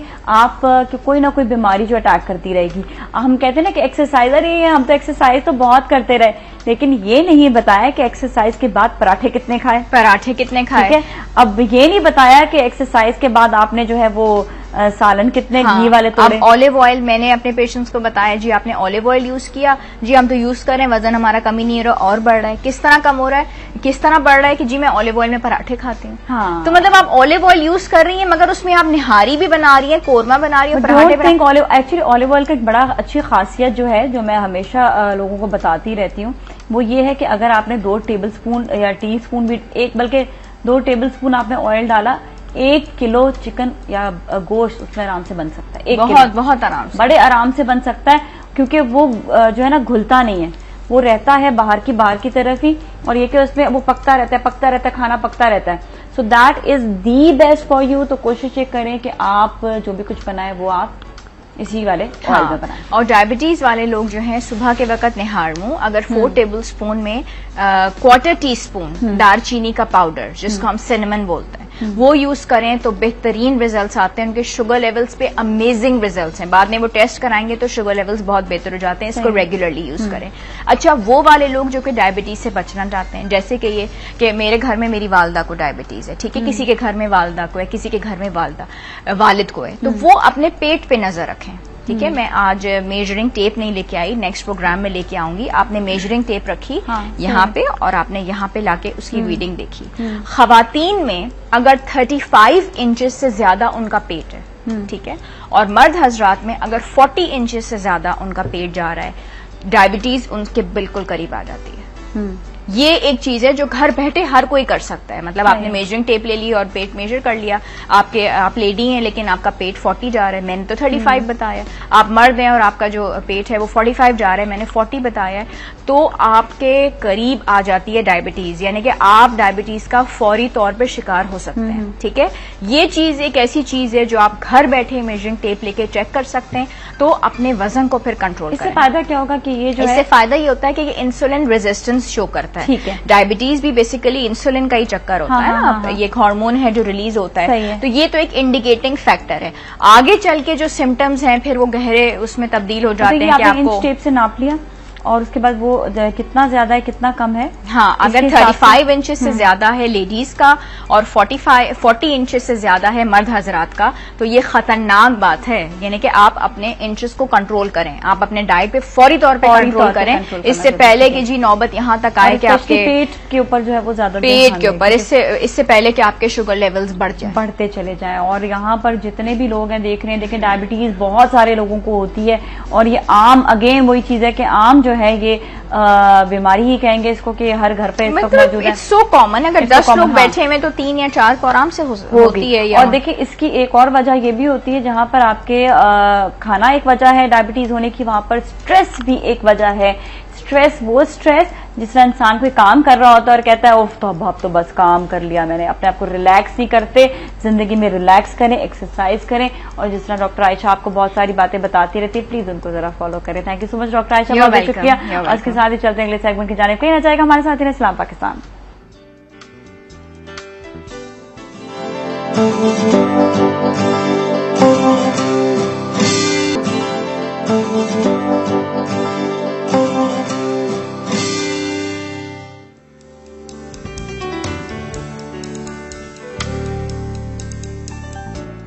खुशामदीद सलाम पाकिस्तान में। और अब हम वहां से यहाँ आ गए हैं किचन में, और किचन में आज आपके लिए कुछ इंटरेस्टिंग चीजें बनेंगी।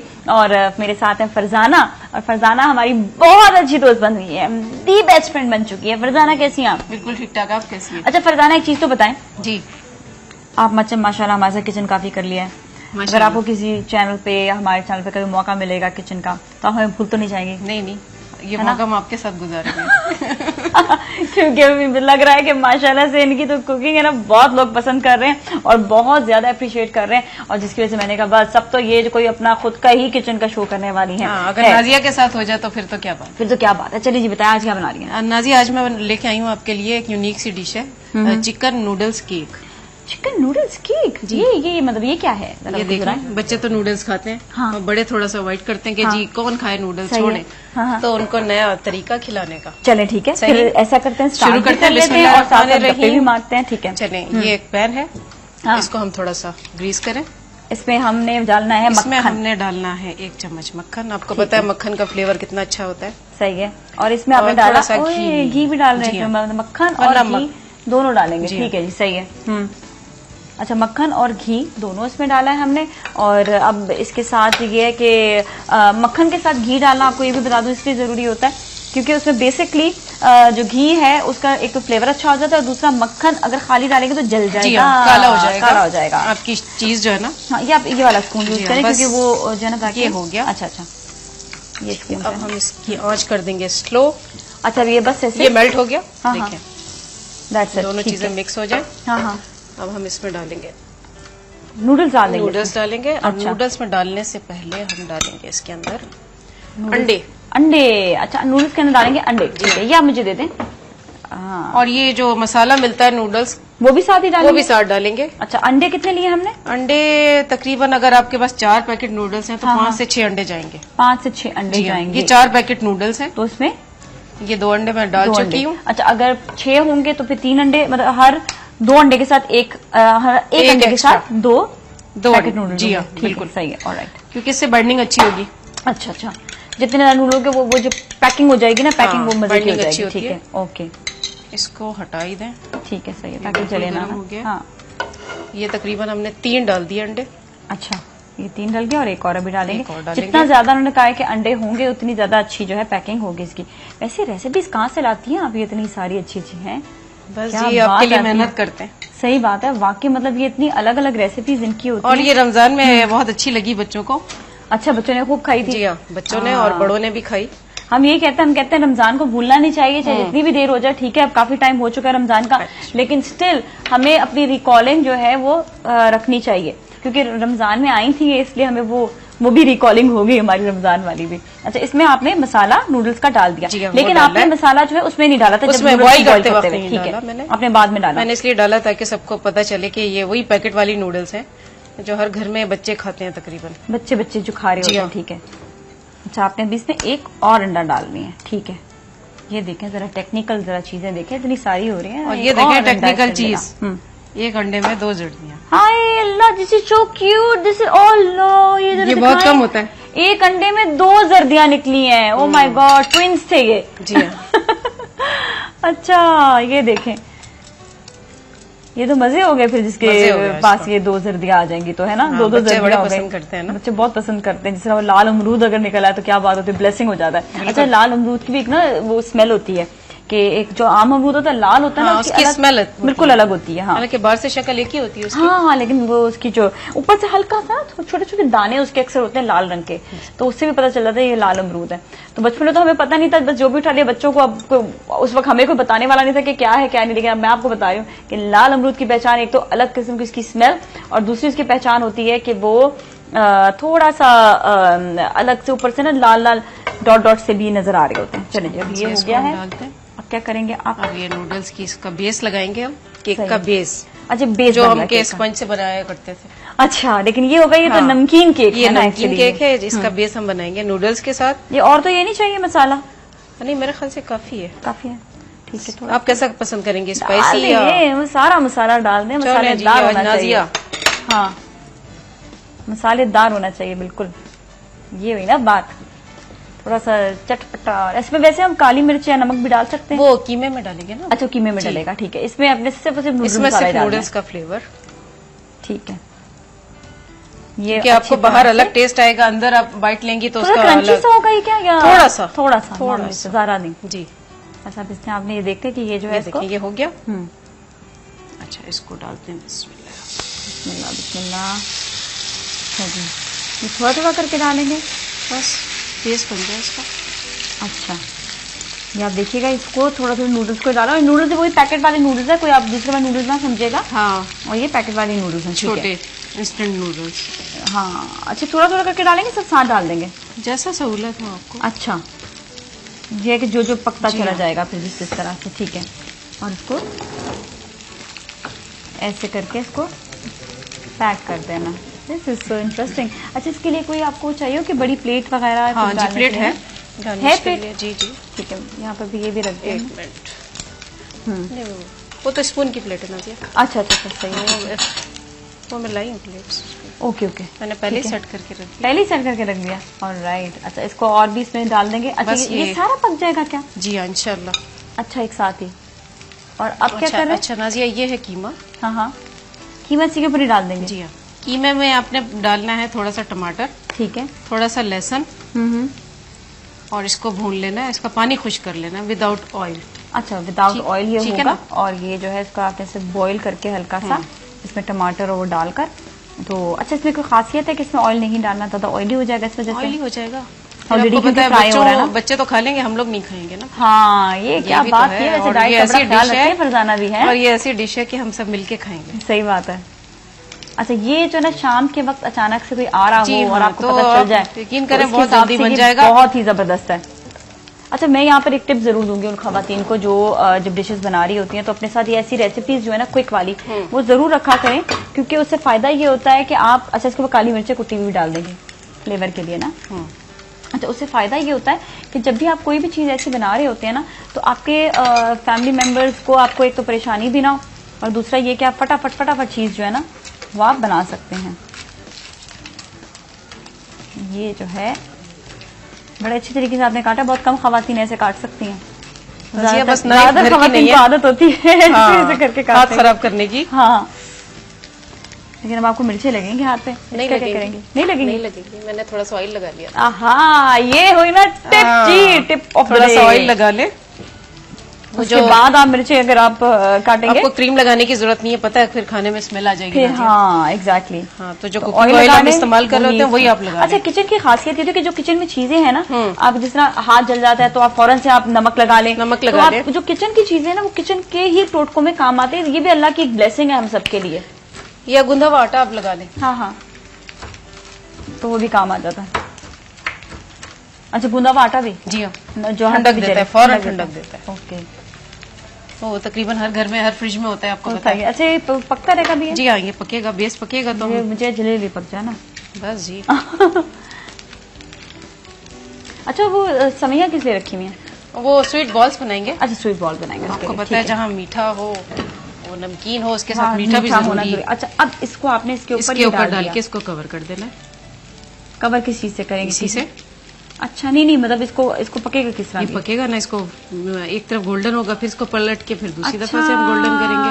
ओके, तो वो बिल्कुल केक की तरह हो जाएगा, फिर केक की शक्ल आ जाएगी। वाह वाह, और थोड़ा क्रिस्पी, थोड़ा मजेदार। तो यार अंदर से सॉफ्ट। फरजाना हमारी बहुत प्यारी दोस्त जो हमारे साथ, आपको मैं बताऊं कि काफी अरसे से हमारी जो है दोस्ती चल रही थी, कॉलर फिर अब दोस्ती हो गई। हाँ, और अब ये कि अब हमारी दोस्ती हो गई है लाइव। तो देखिए, इस तरह मेरी ये दोस्त है, आप भी हमारे जो फ्रेंड्स देख रही हैं वो भी हमारे साथ इसी तरह की दोस्ती कर सकती हैं, लेकिन उसके लिए इतनी मेहनत करना जरूरी होगा। मेहनत तो जरूरी है हर काम के लिए। सही बात है। Farzana is brilliant cook. I still remember जब शब्बे बारात कहते हैं कि आपने वो पराठे बनाकर भेजे थे।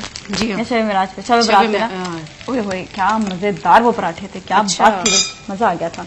और चटनी तो खास थी, छोलों के साथ चटनी। हाँ, चनों के साथ आलू बुखारे की चटनी तो ओहो हो। इसको अगर आपने पलटना तो अभी जरा से और हो जाए, ठीक है। तो ये जब तक सेट होता है हम ब्रेक लेते हैं। नहीं, ब्रेक नहीं लेंगे। हाँ, अभी हम जो है इसको, मैंने कहा मैं करती हूँ, आप दूसरी डिश शुरू कर दें। चलिए ठीक है। इसको मैं चेक कर लूँ इस स्पून से। ठीक है।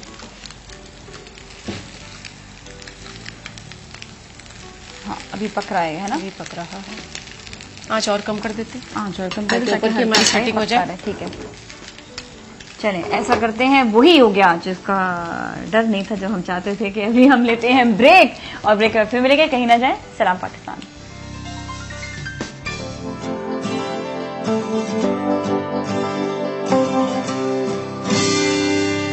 पाकिस्तान की कनौर चिकन क्यूब्स में नया क्या है? इसमें शामिल है असली चिकन।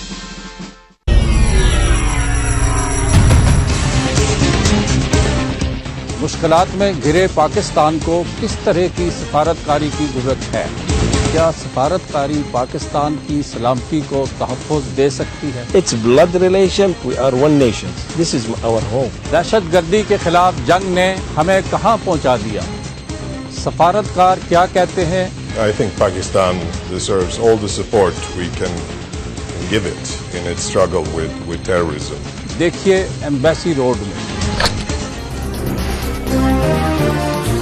एम्बेसी रोड देखिए हर जुमेरात की रात 10:05 पर।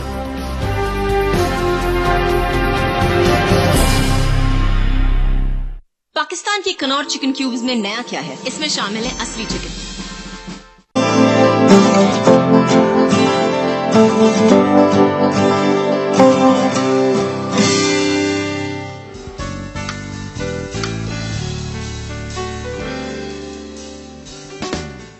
खुशामदीद, सलाम पाकिस्तान में। ये देखिएगा कि ये पलट दिया गया है और ऊपर अंडे की शक्ल जो है वो देखिए कैसी होगी। तो ऐसा ही आपने करना है इसको भी, और इसी की शक्ल भी ऐसी भी बनानी है। वाह वाह, ये तो बड़ा एक्सीलेंट हो गया है ना। अच्छा, अंडा जब पक जाता है तो इस तरह से ये जी इस तरह से हो जाता है। ये बहुत अच्छी रेसिपी है, बहुत इंटरेस्टिंग है, और फटाफट मेहमान आ रहे हैं तो फटाफट खटाखट आप ये बना रहे हैं। अच्छा जी, अब ये देखें एक तरफ से कलर आ गया, अब दूसरी तरफ हाँ कलर आने देते हैं, और इतने में हम इसकी डेकोरेशन कर लेते हैं। इसको उसके साथ उस प्लेट पे रखना है जी हाँ, उसी पे डाल लेते हैं। तो वो मैं ख्याल से बड़ी मैं ले आती हूँ। हाँ, फिर मैं ले आती हूँ। ये जी, ये प्लेट मैंने कहा ले आते हैं। अच्छा जी, ये जो है रेसिपी पूरी की पूरी तैयार हो चुकी है। और देखिए इसका करना कुछ भी ज्यादा नहीं था। नूडल्स बॉईल करने हैं, नूडल्स बॉईल करने के बाद उसमें आपने डालना है अंडे डालने के बाद आपने उसमें डालने हैं जो मैगी के नूडल्स जो है ना, उसके मसाले के साथ डाल ठीक है। मसाले के साथ डालने के बाद उसमें आपने डालना है फिर कीमा, और कीमा आपने पलट देना है। उसके बाद उसमें ऊपर डाल देना दूसरा नूडल्स ताकि वो कवर हो जाए। और कवर होने के बाद आपने अलट पलट कर देना है, और अलट पलट करने के बाद ये देखिए इसकी शक्ल ये आ जाएगी। अच्छा, नीचे से वो भी पक रहा है, आहिस्ता आहिस्ता दूसरा हिस्सा जो वो भी पकता रहेगा। अनलेस से वो पकेगा नहीं, आपने थोड़ा सा इसको जो है वो वेट करना होगा, है ना। ये इसके साथ नहीं रखते, गड़बड़ हो जाएगी। हाँ, अच्छा, और दूसरा एक इसमें आपने देखा कि गार्निशिंग भी बना लेनी है इसमें। और इसमें जो कीमा है, कीमे बिल्कुल भी आपने ऑयल के साथ नहीं बनाना, कीमा आपने बनाना है पानी के साथ। अच्छा, दूसरी रेसिपी बनाने का भी टाइम नहीं बचा है, इसलिए हम दूसरी रेसिपी अभी नहीं करें, एक ही रेसिपी कर रहे हैं ताकि ये जो है मुकम्मल हो जाए। इसके ऊपर आपने ये ऑयल थोड़ा सा थोड़ा बटर दे रहे हैं ताकि ये थोड़ा शाइन आ जाए ना, है ना। वही जिस तरह केक के ऊपर करते हैं। ये केक है लेकिन ये नमकीन केक है, और बहुत ही ज्यादा इंटरेस्टिंग। अच्छा जी, इसको आपने पकाने के लिए साइड पे रख देना। मेरे ख्याल से बस पक ही गया। हाँ जी, ये देखिए मूव कर रहा है ना। हाँ, दैट मीन्स ये पक चुका है। पक चुका है। अच्छा, चलिए इसको फिर निकाल लेंगे, और फिर ये जो है ओहो हो, ये केक की शक्ल, क्या बात है। ऑन एयर वैसे ऐसी चीजें बनाना बड़ा एक टेक्निकल काम हो जाता है कि अगर जरा सी भी टूट फूट हो जाए ये मैं पकड़ लेती हूँ। तो हो जाती है, लेकिन ये कि नहीं, क्या जबरदस्त बन गया है भाई। ओहो, दिस इज टू नाइस। ये देखिएगा, ये जो है अपनी जगह पर बहुत ज्यादा इंटरेस्टिंग बन गया है भाई। फरजाना जी, क्या बात है आपकी कि आपने इतनी इंटरेस्टिंग रेसिपी बनाई है ये।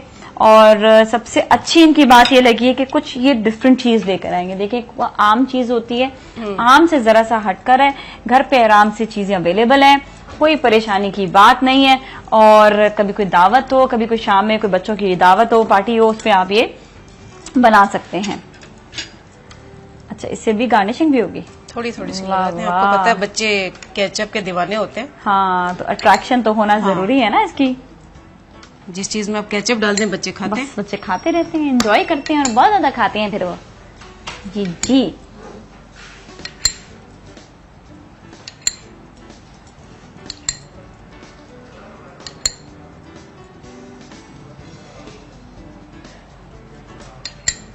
इसमें ना आपको कोई कौन बनानी है ना आपने कुछ करना है, बस सिंपल और इजी।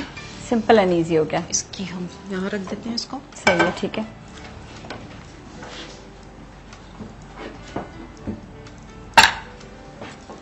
और ये बिल्कुल तैयार है। चलिए, मीठे का टाइम नहीं बचा अभी। वैसे शुजात भाई कितना टाइम है हमारे पास?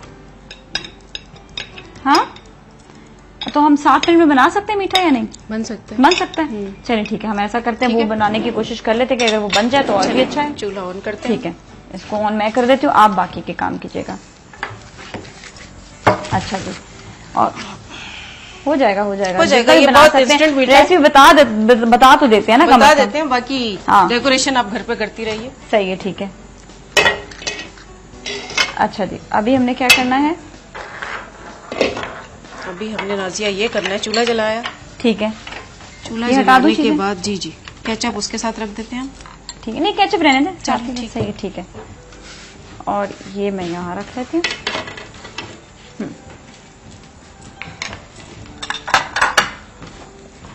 अच्छा जी, नाजिया ये हमने भी बटर में बनेगी। बटर, ठीक है। इसको मैं हिला देती हूँ थोड़ा सा। सही है। और साथ ही इसमें क्या डालना है? ये जो सवैयां होती हैं उनको अच्छी तरह से मिक्स कर देंगे। मिक्स करें, ठीक है। इसको तेजी से हिला देना। जी। और इसमें क्या कलर आ जाए? अच्छा, कलर से आ जाएगा, ठीक है। सिर्फ बटर के साथ ही इसको हमने अच्छे तरीके से हिला देना, मिक्स कर देना। और क्या इसमें डालेंगे फिर हम? बस फिर इसमें कंडेंस मिल्क डालेंगे हम। अच्छा, कंडेंस मिल्क कहाँ पर पड़ा? जी, वो आप। अच्छा, दैट्स इट। पर ये 3 चीजें होंगी इसमें? जी हाँ। ओहो हो, क्या बात है। और इसको फिर ये तो बड़ी कोई डिफरेंट सी रेसिपी है। कंडेंस मिल्क हमने इसमें डाल दिया और उसके बाद फिर इसको टिश्यू के साथ कवर कर दीजिएगा। खुला नहीं है। अच्छा, चले खोलते हैं। चले खोल दें इसको, ये हमें आसानी से खुल जाएगा। अच्छा, इसमें सिर्फ हमने फिर ये डाल देना कंडेंस मिल्क। और इसके बाद इसको जो है ये आपने लेकर आई है पेपर कप्स, इनमें डाल देंगे। ठीक है, मैं आप मुझे दीजिएगा। इसका हैंडल जो है ना कुछ सही नहीं लगा। चलें, थोड़ा सा खुल जाए बहुत है, क्योंकि फ्रेश है ना। कवर कर दे उसे टिश्यू से। हाँ जी, हाँ। ये अभी आप भूने, जरा सा खुशबू आ जाए। हाँ, और भी भूनना है इसको, बस जरा सा कलर आ जाए, ताकि इसका कच्चापन जो एक होता है वो भी खत्म हो जाए। ठीक है। और फिर कंडेंस मिल्क डालकर इसमें इसको आंच और कम कर दें। और कम कर दूं? चलिए, अभी हो गया है फटाफट तैयार। बस अब मेरा आ गया। हाँ, क्रंची सा हो गया। अब इसको अपने कंडेंस मिल्क डाल देना। ये आज अनफॉर्चुनेट इसका लाइव शो में तो आपको पता कुछ ना कुछ हो ही जाता है, एडजस्ट करना पड़ता है। चले, आ जाओ कंडेंस मिल्क। ये भी ठंड बहुत है कराची में, कहाँ ठंड है कराची में? जिसकी वजह से ये निकल नहीं रहा। हमारे स्टूडियो में बहुत ज्यादा ठंड होती है। हाँ, इसी की वजह से, वरना तो कराची जम गया, ठंड हो जाती है। अच्छा, इसको हमने पूरा डाल देंगे ना? ये भी हस्बे जरूरत डलेगा। अच्छा, आपने मीठा करना है। जी हाँ। हाँ, ये तो इतनी आसान रेसिपी है जो खवातीन इस वक्त देख रही हैं और वो ये चाहती हैं कि कोई सस्ती, अच्छी और टी टाइम के लिए बहुत अच्छी है नाजिया। हाँ, और प्लस बच्चों के लिए बहुत अच्छी है। टी टाइम बच्चों के लिए। और ये आपने और ये ऐसा मीठा है कि ये आप बना के बच्चों की दावतें जो है ना घर पर जो होती है ना, बच्चे अपने फ्रेंड्स को बुला लेते हैं और उनकी दावत होती है, तो ये उनके लिए तो बहुत ही अच्छी रेसिपी है। नाजिया इस तरफ से लाई, एक तरफ से ये वाला। ये कॉर्नर। अच्छा, वो भी है, इसमें नजर नहीं आ रहा था वहाँ पे मुझे। हाँ, बहुत तंग किया आज ये भाई इस कंडेंस मिल्क ने काफी तंग कर दिया। इसका नॉब टूट गया। हार नहीं मानेंगे। हाँ, लगे रहेंगे। सही है, ठीक है। अच्छा जी, और आप जो नाज़रीन देख रहे हैं आज की रेसिपी, आपने जो भी ट्राई करें ये घर पर आप बनाएं और उसके बाद आप ये जो है ना तारीफों पे तारीफें आप करेंगे कि जी बच्चों के लिए कोई चीजें होती नहीं है, तो आप बच्चों के लिए फटाफट जो चीजें वो आप कैसे बनाएंगे, कौन सी बनाएंगे। चूल्हा बंद कर देना। हाँ, क्योंकि अब ये जलाना शुरू हो जाए। सही है, क्योंकि एक चीज का ख्याल रखें कि जो सवैयां होती हैं वो हमेशा, चलो बस सही है, बहुत कम आंच पे पकती बहुत है, बहुत है, बस ये हो गया। हाँ जी, बहुत है। अच्छा जी, बस इसको मिक्स करेंगे और हाँ हाँ एक बॉल बना के हम दिखा देते हैं नाजिया। ठीक है, ठीक है, बाकी जो है फिर ये भी चीज इसमें ऐड करनी है। नहीं नाजिया, फिर अभी बताते हैं आपको क्या अच्छा करना है। ये हम इसमें कप आपको लहदा कर दे दूं? हाँ जी, एक कर दे। एक कर दूं, सही है। डबल डबल रखो तो ज्यादा अच्छा नहीं है? हाँ जी, है ना, ताकि वो जो है ना जरा खराब ना हो। डबल रखने में जो है ना अक्सर ये होता है कि वो एक ही इसमें वो बन भी जाता है। घर में तो आप ये कीजिएगा, इसको ये ठंडा करके ना एक बाइट जितना ले लीजिएगा। अच्छा, अब यहाँ पर हमारे पास टाइम कम है तो आप ओहो हाथ ना जल जाए देख कर भाई, क्योंकि ये रेसिपी ऐसी है कि बनती रहती है घर में, इतनी टेंशन नहीं होती है। हाँ, क्या बात है जी। और ये आपने एक बना के दिखा देते हैं। ठीक है, अच्छा ये आप देख लीजिए, बहुत गर्म है, एक साथ हो नहीं सकता। नहीं जी, ये देखिए, तो ये जो है इसको ये यहाँ पर हम इसको केक के साथ रख दें। ये केक के साथ बहुत आइडियल कॉम्बिनेशन बनेगा। सही है, ठीक है, इसको यही रख देते हैं यूं करके। केक के साथ देख लीजिएगा स्वीट बॉल्स बन गए हैं। अच्छा, अभी बन सकते हैं, अभी और भी एक दो और बन सकते हैं। बुरा लगता है। हाँ, एक बुरा लगता है। मैं ये सोच रही थी कि इसको हम ऐसे भी कर सकते हैं कि खाली इसको इसमें डाल दें, ऊपर हाँ, इसको केक की शक्ल में भी हम कर सकते हैं। मैं एक ट्राई मार कर देखती हूँ वैसे कि अगर इसको हम ऐसे डाल दें और उसके बाद इसके ऊपर स्प्रिंकल कर दें। मगर ये आपको पता है इजी रहेगा खाने में। हाँ, खाने में आसानी रहेगी। वन बाइट ही है ना, बस इतना बहुत है, और नहीं डालते। चले जी नाजिया, ये रेडी। ये आपने आज जो हाथ अपने जला लिए ना, अच्छी बात नहीं की। जले नहीं, यकीन जले नहीं, पक्की बात है, पक्की प्रॉमिस है, पक्की बात।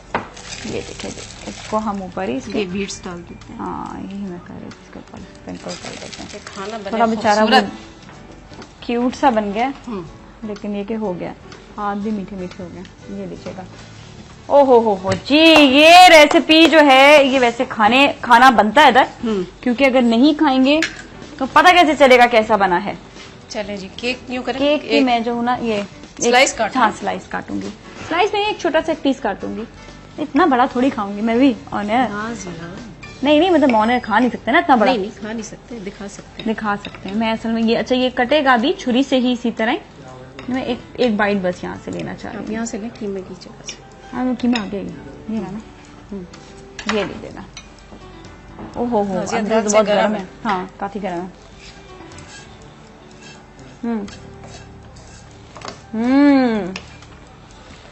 इट्स टू गुड, बहुत मजेदार। और ये बिल्कुल ऐसा लग रहा है जैसे आपने कोई डिफरेंट सी डिश खाई है। मतलब इसका मैं अंदाजा नहीं लगा सकती हूँ कि इसमें जो मसाला है उसका अलग टेस्ट, कीमे का, और जब मिलजुल कर आ रहा है तो इट्स गिविंग डिलिशियस लुक। खैर नाजरीन, आज ये बहुत मजेदार डिश मेरी प्यारी दोस्त फरजाना ने बनाई है। एंड आई रियली लव हर, क्योंकि बड़ी अच्छी है, बड़ी अच्छी दोस्त है, बड़ी अच्छी कुक है, बच्चों का भी बड़ा ख्याल रखती है, हस्बैंड का भी बड़ा ख्याल रखती है, सबका ख्याल रखती है, हम सबका भी ख्याल रखती है। तो ऐसे पर्सनैलिटी होना बड़ा जरूरी है। ख्याल रखिए और ये डिश बनाइए और फीडबैक दीजिए, फीडबैक देना बिल्कुल सही है। इसके साथ ही आज के लिए इतना ही, कल फिर मिलेंगे। बहुत ख्याल रखिएगा। सलाम पाकिस्तान। सलाम पाकिस्तान।